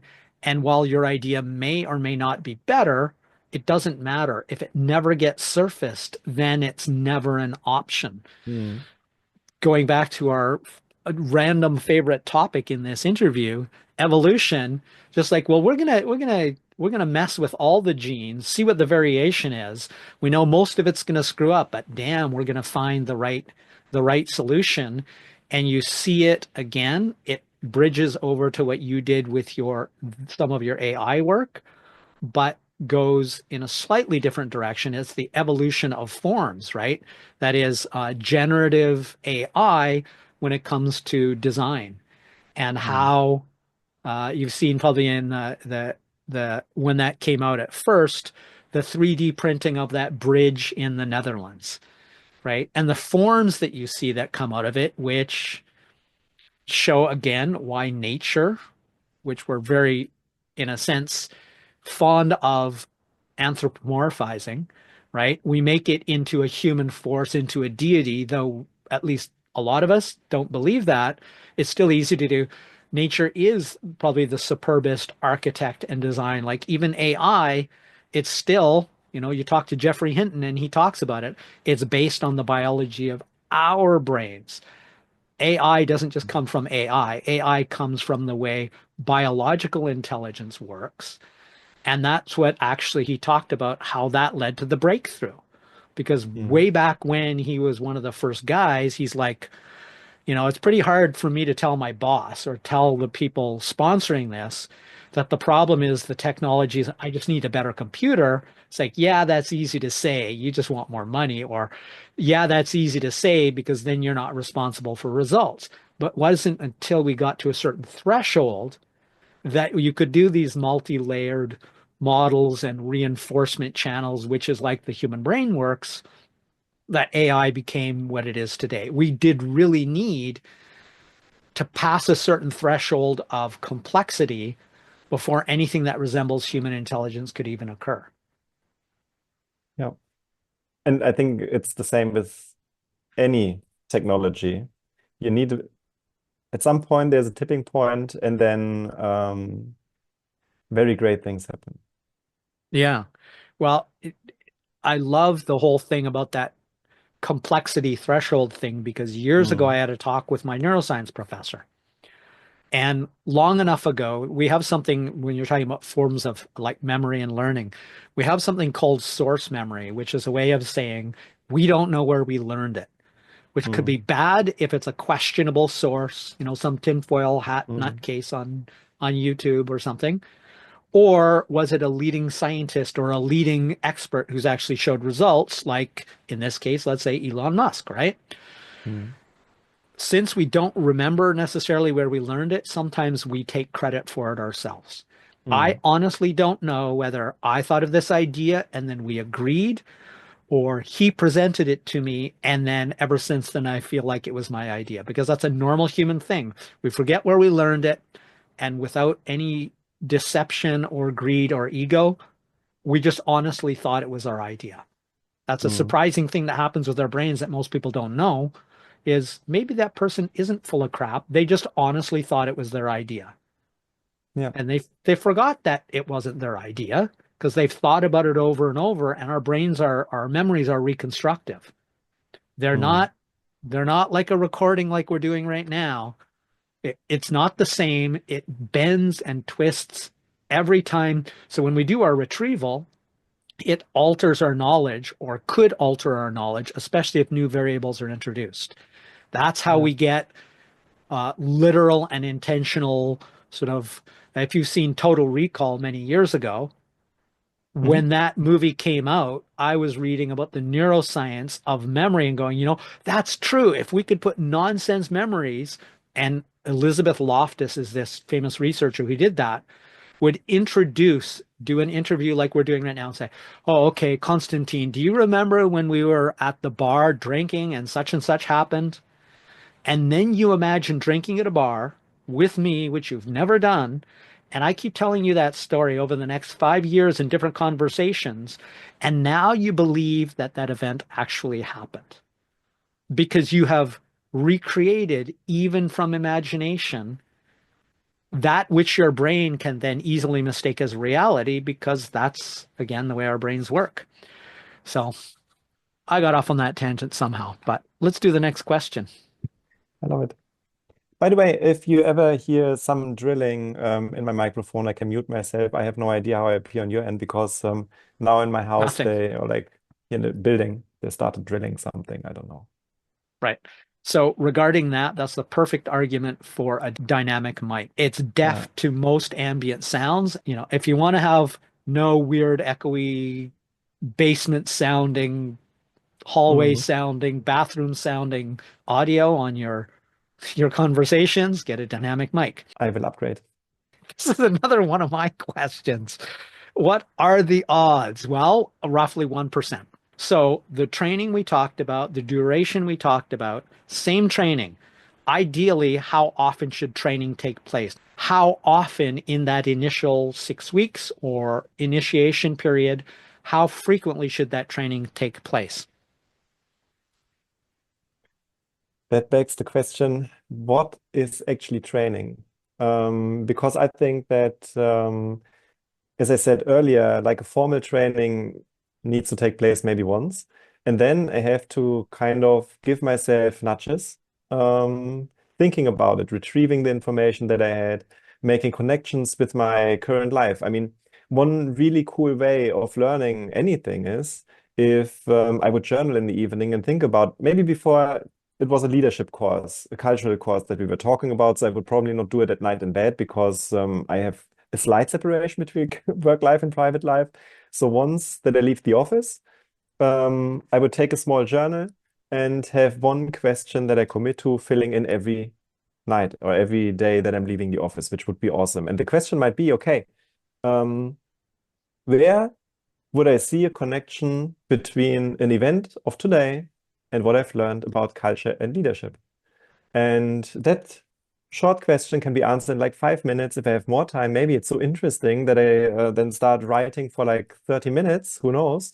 Sometimes it will be very difficult to come up with an idea. Spoiler alert, that is the best training opportunity because then I really force myself to write something down. And even if it is one sentence, but that is kind of the hard retrieval that makes learning persist at the end. And that's it. So basically, if I'm really committed in learning something, that is how I approach it. That I try to commit myself asking these questions. And I can give you a real world example at the moment. Um, 1.5 weeks ago, I realized that my energy level, I mean, I told you I sold my company lately. I literally don't have much to do right now except for things that I want to do. And I'm not used to having that freedom because before I had a whole team, I was working on stuff. Now, what do I do with my life? It's difficult. And now I set up an alarm every 3 hours. My timer will go off, like I think 4 times a day, which then is a 12-hour time span, and just asks me one question in that moment. The timer has the text, does whatever I'm doing right now give me energy or does it take away energy? And Nice. if it gives me energy, how can I make it so that it gives me even more energy? And if it takes away energy, what could I do or how could I adapt so that it gives me energy? And I know I sometimes don't literally answer that question because in that it doesn't give me energy. Sometimes I just decide, okay, wait a second, I don't even want to change it or adapt. I just don't want to do it, so I stop. Or if it gives me energy, sometimes I come up with, okay, that is the right amount of energy. I don't want to overblow myself. But having that structure and that one timer that goes off every 3 hours and asking me, um, does whatever you're doing right now give you energy, contribute to your energy level, or detract from it? That is how I learn right now. That is my number one learning. And now, if leadership, culture would be a valuable thing for me right now, I would do that for culture, for leadership. Maybe that journal only once at the end of the day. Maybe my timer, but something that makes me think about it. That is the Hmm. point. And that is for me training. But is that formal training? I doubt it. Do I need a trainer for that? Honestly, no. But many people just don't set up their breadcrumbs along the way, Hmm. like my timer. So they need a trainer. And that is why I would say, okay, that is how you do it. Yeah. I hope Right. that answers the question, but for me, it does at least. I'm gonna say two things. No and yes. I loved it, and I gotta give credit and respect to BJ Fogg in terms of that.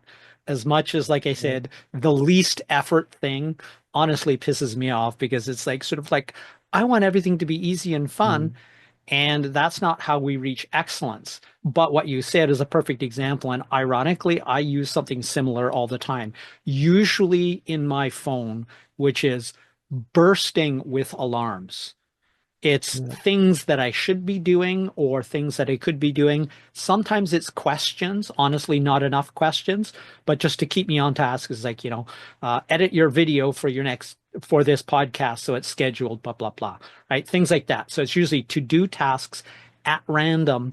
And really that and your exercise, which is very similar, and I love Mm, it, is it comes down to one word, one ancient word, but is also validated by neuroscience: mindfulness. So we could call Mm. this technology assisted mindfulness, right? Reflect on something once a day, 5 times a day, whatever it is, whether it's a question or am I doing like, so when I get my alarms for do this, it is implicitly to me, am I doing something productive or useful enough right now that I can dismiss this because I'm already doing something good that is, so in a sense, it's implicitly, is what I'm doing right now moving me forward towards my success or making my life better? But Mm. just it couched as a specific action I need to take. Because as you said, a lot of people struggle to know what action to take. All this said, I'm going to nail you back down on the question. So this is in that 6 week period. I loved it. It was totally useful, and it will Mm. be a clip or several clips in the podcast. You have the 6 weeks of training that is receiving, rehearsing, retrieving, integrating, using what you're learning Mhm. to build your culture. So, in that primary training period of 6 weeks, where time is set aside for you to receive and then use, that's the other thing, right? It's not just retrieval. It's like, I remember what myelination is. Mm. That's great, but how are you going to use it? And what I loved about what you said about the struggle, when you were talking about struggling to answer that question, it's like, yeah, that's Daniel Coyle. That's the mirror image of the BJ Fogg model. Mm. It's not what's easy to do, but what's hard to do, because what's hard to do makes those myelination preconditions in your brain. If you struggle, even if you fail, and I think his name is Brown, but whoever wrote Make It Stick talks about that, right? Mm. It's like, even if you utterly fail in your retrieval, as long as it's immediately followed, and that's the same as deliberate practice, by the correct answer or corrective feedback, immediately followed as soon as possible, you produce the what you need, and then you flip your digital or physical flashcard over. You don't look at the backside until you've given your best answer, no matter how bad it is. Immediately followed by the correct answer will increase your memory for the correct answer. Mm. Yeah, that instant feedback. I left that out from my earlier explanations. That is very, very important so that you don't teach yourself incorrect stuff. Yes.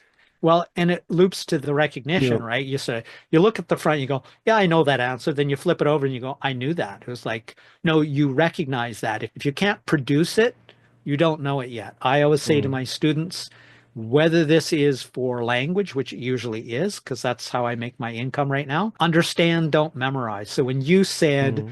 meaning matters more than words, it was not quite a tearful moment. It was like, oh my God, somebody who understands exactly what I mean. It's the meaning, a Mm. cat and Neko and whatever the German word for cat is doesn't change the reality of the cat. It's not Schrodinger here. A cat is still a cat. We just have a different word for that meaning. So meaning transcends language. That's how I like to try to teach my second language speakers to think. It was like, whatever you're thinking has meaning. Do not go through your native language to speak English any more than you would ever go through English to speak your native language, because that would be crazy and inefficient and impractical. That would interfere with the cognitive circuit or the cognitive efficiency, right? So if you go, I only know the translation, I don't know the meaning, but it's about all the German I know. Schweinhund, pig Mhm. dog. It doesn't even make sense in English. So I wouldn't Mm. think pig dog to say Schweinhund, Yeah. because that would be dumb, no more than I would say kawaii, which is Japanese for cute. If I see an attractive woman or I think a little character is cute, if I'm with Japanese people, I think kawaii. In fact, even when I'm with natives, when I'm with English speakers in Canada, I found myself unintentionally speaking Japanese first and then immediately translating to English. So dozo means go ahead. Mm. So, somebody was, I'm in some situation and it's like, oh, please go ahead. But I said, dozo, go ahead. Right. I caught myself realizing that they don't know what the hell dozo means. But Yeah. that's the way efficient language and processing happens. You go to the meaning with the relevant signal or action. You don't put something in the middle of it because it's easier when in fact it's not easier. It's just less efficient. I love what you just said, that you said, okay, if I can't retrieve it or reproduce it, then I can only recognize it. If I turn it around and I believe, okay, I knew Right. that, then I didn't know it if I couldn't retrieve it. Because that begs one question that I really have to ask you now, because you're so proficient in that matter. I started teaching myself programming again. I mean, as I said, I sold my old company. I'm building a new company. And I wanted to build a prototype. And now I'm using AI to do most of the coding. And Mm-hmm. sometimes I wonder, because back in the day, I had to learn the syntax, and not only what I tried to do and actually try to reproduce it. And then I missed, I don't know, a parenthesis somewhere. And then my code didn't work. And I don't have that problem anymore, because basically I'm only my current workflow is I'm advising an AI, currently mainly Claude Sonnet, to Mm-hmm. program something, and then I'm proofreading it, and debugging and trying to figure out, okay, is it correct or not? Where does me leave that? Do I actually still learn programming, or am I kind of a freak? How do you deal with that advance in technology that it's not practical anymore? And I mean, another thing that I sometimes read that might be more relatable to most people is, even when I went to school, I mean, you said earlier that you don't know how old I am. I'm almost 38 years old. I will turn Mm-hmm. 38 this summer. When I went to school, our teachers were telling us, no, you have to calculate in your head because you will not always have access to a calculator, which is not true anymore. I mean, I have constantly access to a calculator. I mean, small calculations I do in my head, but most of the time I use my phone.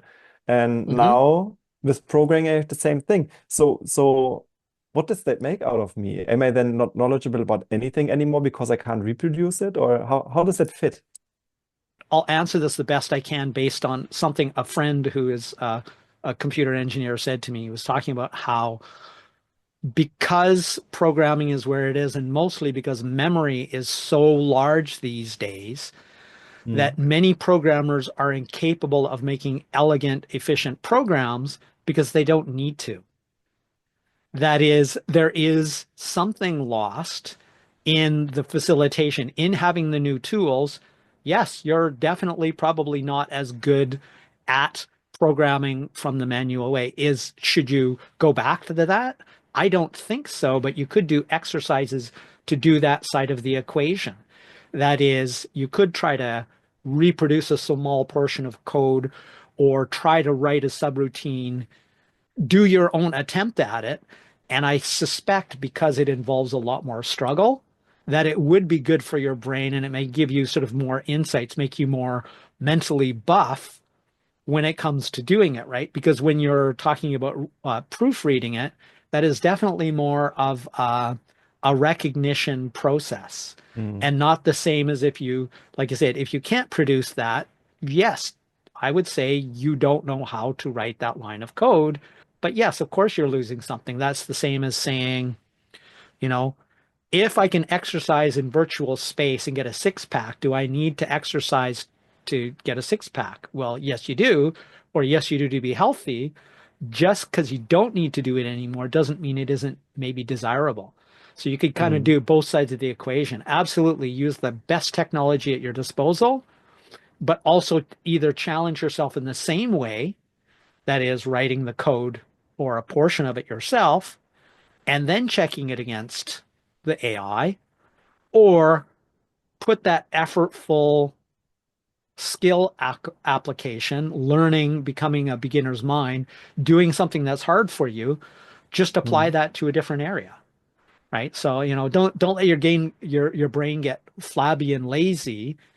It could be big ideas instead. So put your brain to something. Don't let AI think of everything because AI is still shockingly dumb on some really important things.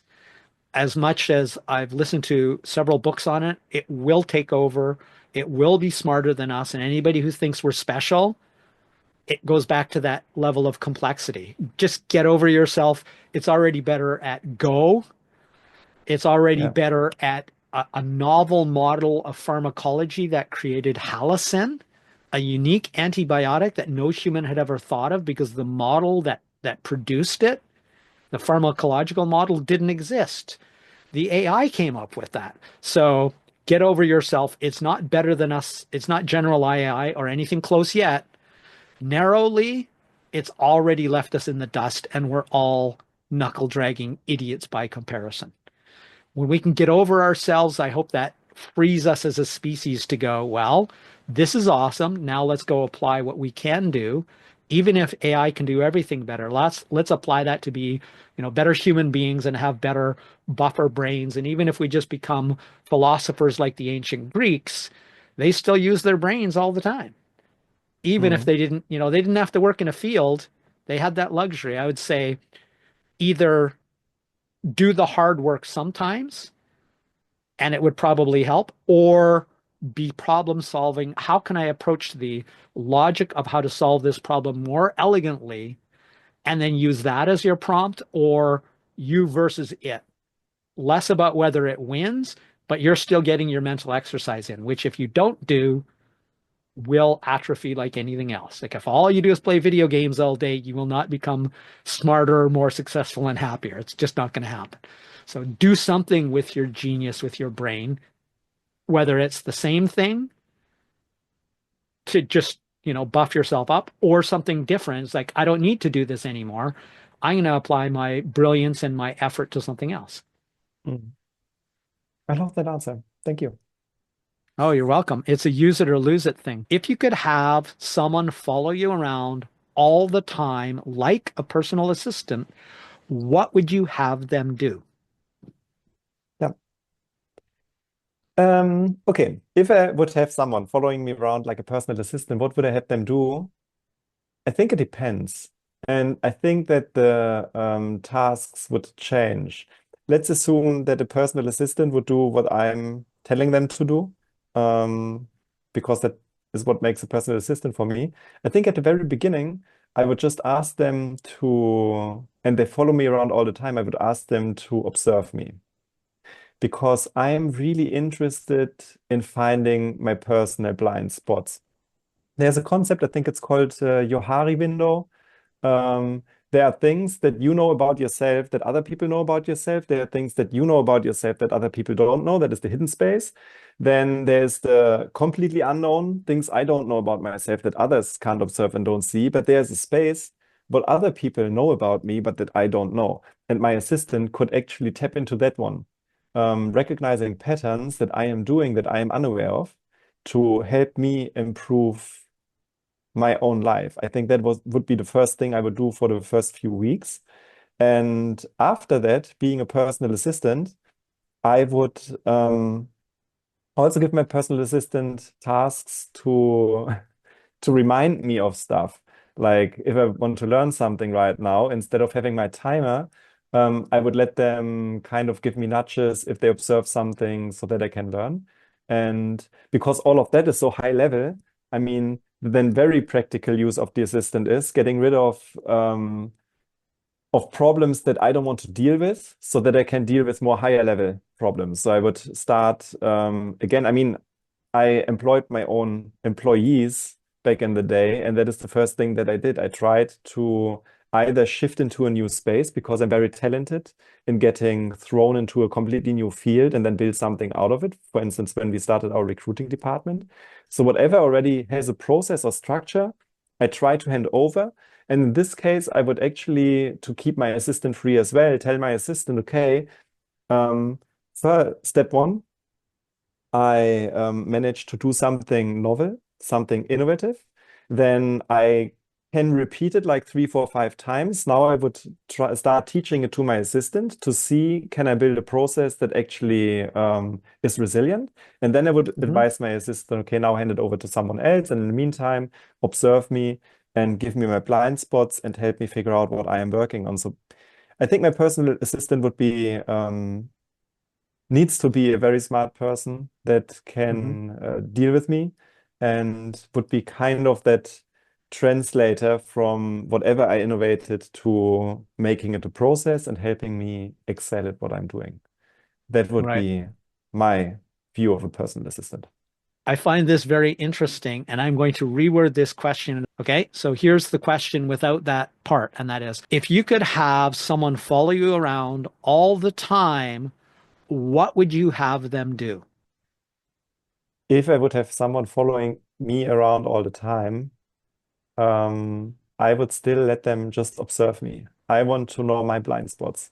And that is the number one most important thing, because that helps me to figure out who I am and what to focus on. Because one topic that I think we didn't touch earlier yet, um, I can see one thing that we all have in common is 24 hours every day, and we can fill that with whatever we want to.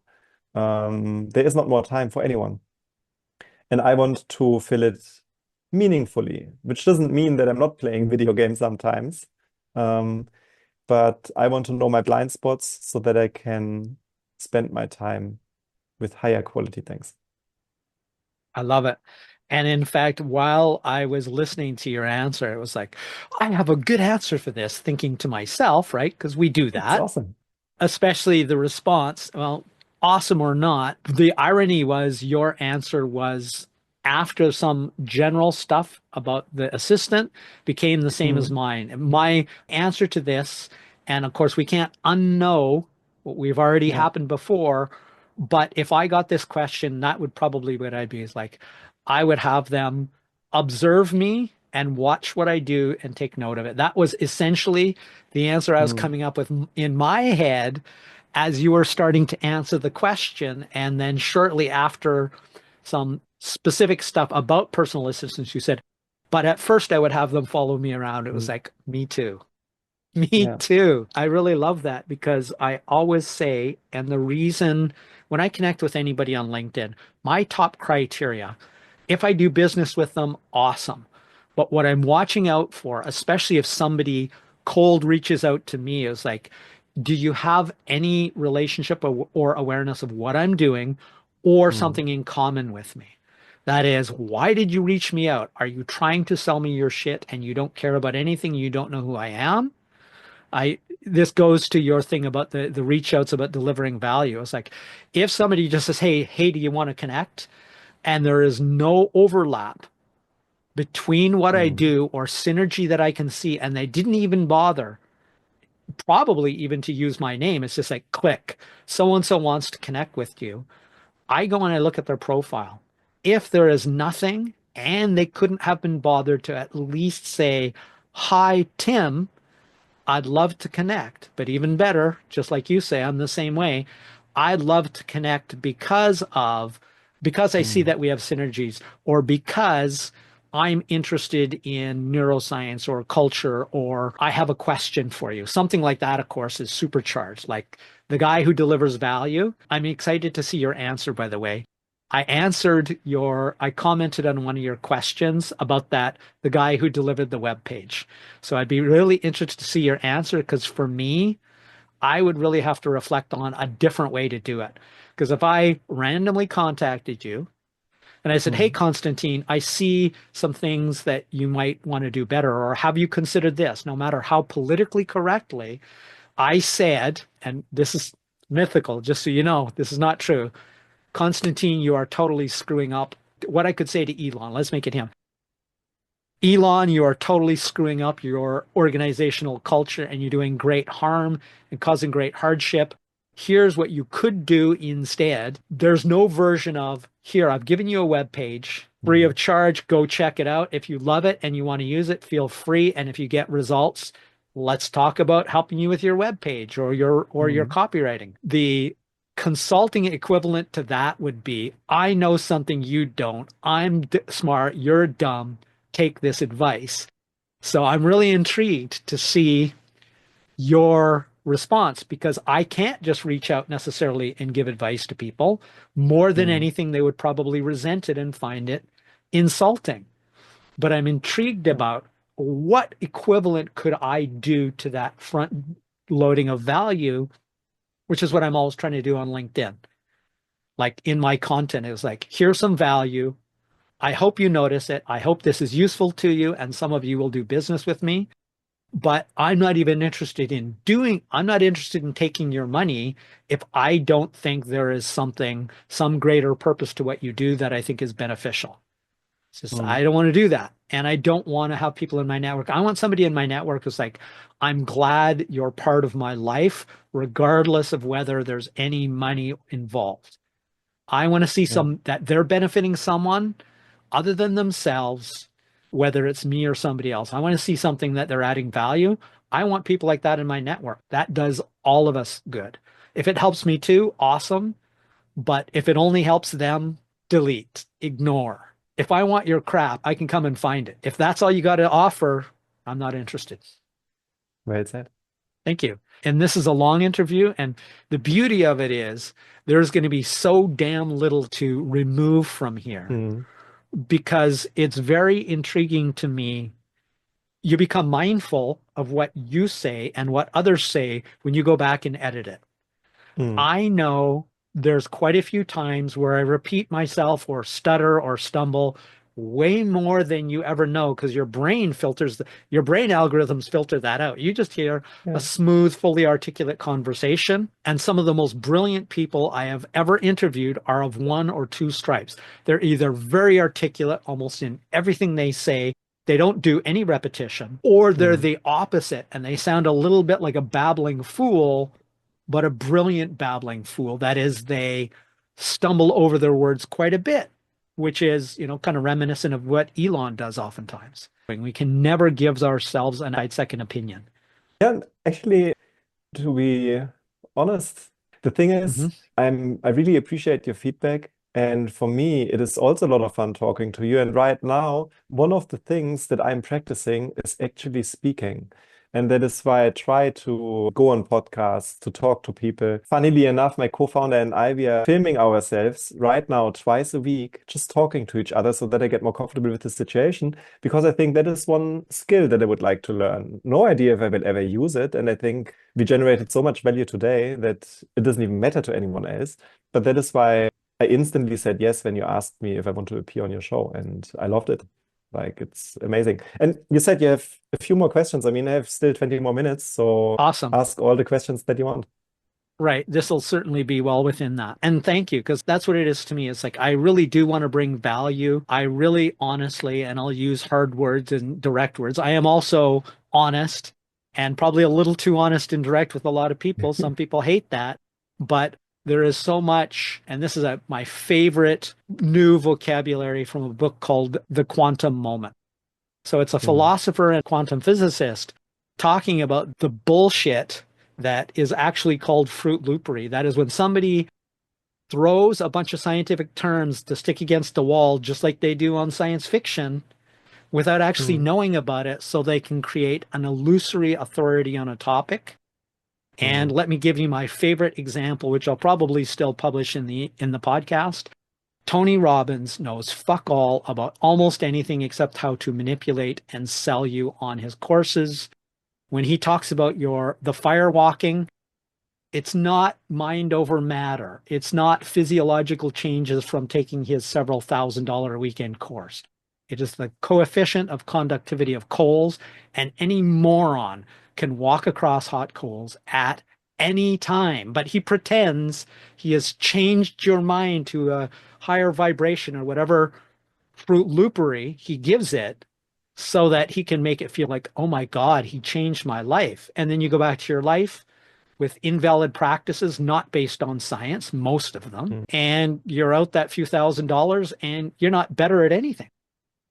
Right. So that's my main thing. I want to be the myth buster of pseudoscientific practices on success in all areas of life, but in this area Mm. in particular. Let me do these questions. Who do you know who could benefit from being interviewed by me on these topics?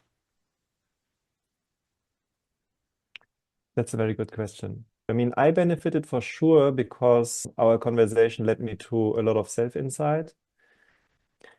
And I think actually a friend of mine, he built a company called Thinksurance, already exited it. And I think he is really open to self-reflection. And I think I have an even better one who would be really open is He's an amazing guy. He already built, I think, 2 or 3 companies, sold them, and right now is building a kids playground, an indoor kids playground with a very different approach for the experience that the kids will be having. It's a lot more like an amusement park than just a few trampolines. And he's very, very inspiring and very reflecting on himself. So I think he would benefit from a conversation like that. I think that would be my number one choice. Sorry that it took so long to actually form my thought. No, no, that was perfect. Okay. So what I loved about that and why I'm grateful for that is that's two potential guests. So please, I would love you if you could, ideally sooner rather than later, do a three-way LinkedIn introduction so that it has the Mhm. credibility, the social proof that I actually talked to Tim. He didn't lie about it, right? Just proof, social proof, which is what me asking this question is. I will blank out the names, but I'll Yeah. keep it because that's social proof, which is one of Cialdini's persuasion influences. Like, you should talk to Tim because other people are recommending that their friends talk to Tim, right? Mhm. Because I am a small fry in a big damn pond and I am still frustratingly pre-income. I have made nothing off of most of 5 years of work giving value. Mhm. And that's darn frustrating because I know there are fakers out there who are making fortunes. Yeah. And it's a tough path. It takes as long as it takes, but it also gives me a lot of humility. It's like, I should be tremendously successful. It's like, yeah, but nobody cares. Whatever you're doing, you're obviously needing to learn something because nobody's offering to give you money for anything yet. Even though you have a lot of value, your Mhm. presentation needs work. So I loved what you said about practicing. And your practicing is working, by the way. Got the Thank you. newscaster vibe coming down. Yeah, I will ask those two if they're okay with it, then I will make you the intro and I have a few more names in my head. So As maybe, many as you can give me. I'm greedy yeah. for guests. This is great. I actually have to stop because I'm going to be talking to people like Mhm. you, and it's going to be at least 6 months probably before this goes live anyway. It's a good problem to have, but I realized I had to stop and do outreach for different things that I do need. Who do you know who's looking for guests who can speak on these topics? When you do podcasts, you either are the Mhm. host and you have no problems finding guests as long as you don't suck at what you do, but it takes a lot of work. Like it's a ton of work for me. Speaking of AI, this is one of the things Mhm. I wish that AI did better is though it's really good, I use DaVinci Resolve. And although it's fantastic at transcription, it does make some obvious screw ups and some rhymes, Mhm. which means you still have to manually go through and proofread your whole damn episode. I know. I know the pain. And it's still unsolved. I tried with many tools, but Right. it's still for me. The closest I got to actually quality transcription was Descript. But with Descript, the video editing is horrible. So, yeah. Yeah, so Anyway, then you need to basically import the titles from there. How could I make this interview better? I enjoyed it very much. So, I mean, better for the one who gets interviewed. I can't come up with anything. I enjoyed that we had the complete random question format. I have no idea if that is the way to go because the podcast that I'm actually regularly listening to, like The Diary of a CEO by Stephen Bartlett, is Hmm. very guided by Stephen Bartlett. Right. So that is something I would look into, but I'm not an expert, and that is the only thing that comes to mind. And you've already answered the next question. How could I have made this interview better for you specifically? I loved it. Yeah. Thank you. One of the frustrations is knowing that I don't suck. There's lots of things where doing it when you only feel like it will get you absolutely nowhere. Yeah. Doing it only when it's easy and fun, like one push-up or flossing one tooth. So you're telling me to build a habit of flossing your teeth instead of spending 2 minutes to floss them all. You floss one and neglect the rest. Yeah, but funnily enough, what I like about this one is, I mean, as I said earlier, that I sometimes need a lot of activation energy, is Hmm. that how I understood it at least, how he meant it is, okay, just give yourself the goal of losing one tooth and be satisfied if it remains only one tooth.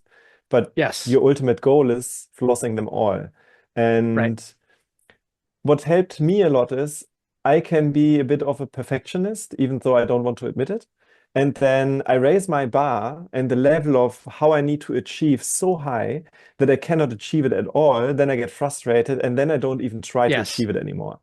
right. And the flossing one tooth, I mean, honestly, everybody could floss one tooth one night. And when I'm now already on it, then I start doing it. So basically, for me, BJ Fogg is a lot about taking that first step because I know for myself and Yes, that why it fits to me that I will take the other steps anyway. If you take it like literally, see people that actually only floss that one tooth, then I'm completely with you. But I think the intention of the tiny habits is only about the activation energy. And just because it fits to me doesn't mean that it fits to anyone else. it Yeah. doesn't resonate with me. And I totally agree with Yeah. everything you're saying. You're right. I mean, it's the well begun is half done. I think it's an ancient Yeah. Greek philosopher. And I totally agree with that. But Mm. interacting with especially Gen Y and Gen Z who Mm. were given eighth place trophies, and there was real harm that has and continues to come from that. That is when the mistake, and this is from one of the pioneers of the movement who flipped his script on this, Roy Baumeister, it isn't that self-esteem causes success. So Mm. if you drip honey into somebody's mouth and tell them you're awesome all the time, they don't Yeah. become better and more successful. You got the causation direction backwards.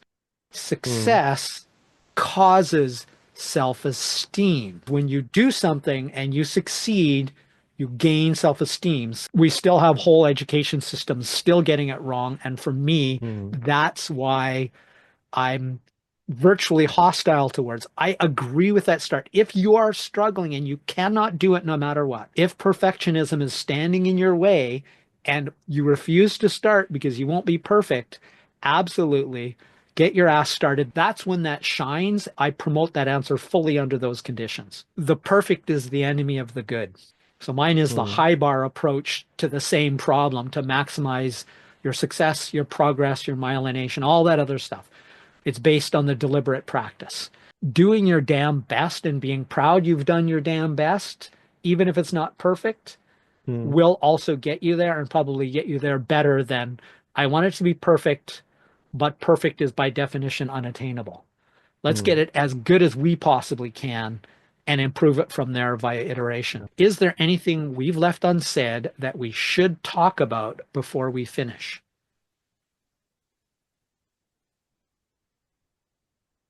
No, I don't think so. And if I recap what we talked about, the number one most important thing that anyone should take away is that progress happens when things get hard. And I think we touched that topic in so many different ways today that I'm satisfied. Shall I try to retrieve what I think deliberate practice is so that I can learn? Yeah, so for me, as a non-native English speaking person, deliberate practice for me means that I love the word practice, by the way, because it means just doing something as much as it is getting better at something. And doing it deliberately has for me a lot to do with focus and being. You said earlier the word mindful. I don't like mindful that much because I don't like my mind to be full. I would rather say aware or present. So being present and focused with what I'm practicing right now in the sense of playful practicing to get better and at the same time just doing it. So that is for me deliberate practice, but maybe there's a way better definition that I didn't hear of yet. The gist is this. You practice at something, focusing on what I would call micro skills. So you look at the most Hmm. minutiae details of, so, you can serve your tennis ball or you can do whatever it is you're doing that you want to improve. You look at the smallest details and how to improve something very specific and well defined, usually with the guidance of an expert or experienced teacher in that area, or by some other means of objective feedback. It's not just yourself, there's got to be some outside mechanism like science, right? You don't just make an opinion about the Bohr model of the atom. You Hmm. test it and you see what those things tell you. So you pick a skill, you make it refined enough that you can define it well, practice that specific skill or sub skill of the larger skill, what I call immediate expert or objective feedback. And Mm. Erickson puts it so much better. He has a video that's about 2 minutes long that brilliantly does it. I'm also going to send you the link to the book. It's so worthy of reading. As you can tell, I'm a little bit passionate about improvement and getting better. Deliberate practice makes perfect. It's been a complete pleasure. This is what I love about this. And the part that I live for is until and if I never get known by anybody, I still have these awesome interactions. I always learn something and I always build what from looking at your work is important. It's like building relationships with people you would actually want to build relationships with. So Mm. thank you. I loved it. I Yeah. really enjoyed it. Thank you very much, Konstantin. Yeah. Thank you, Tim. I loved it.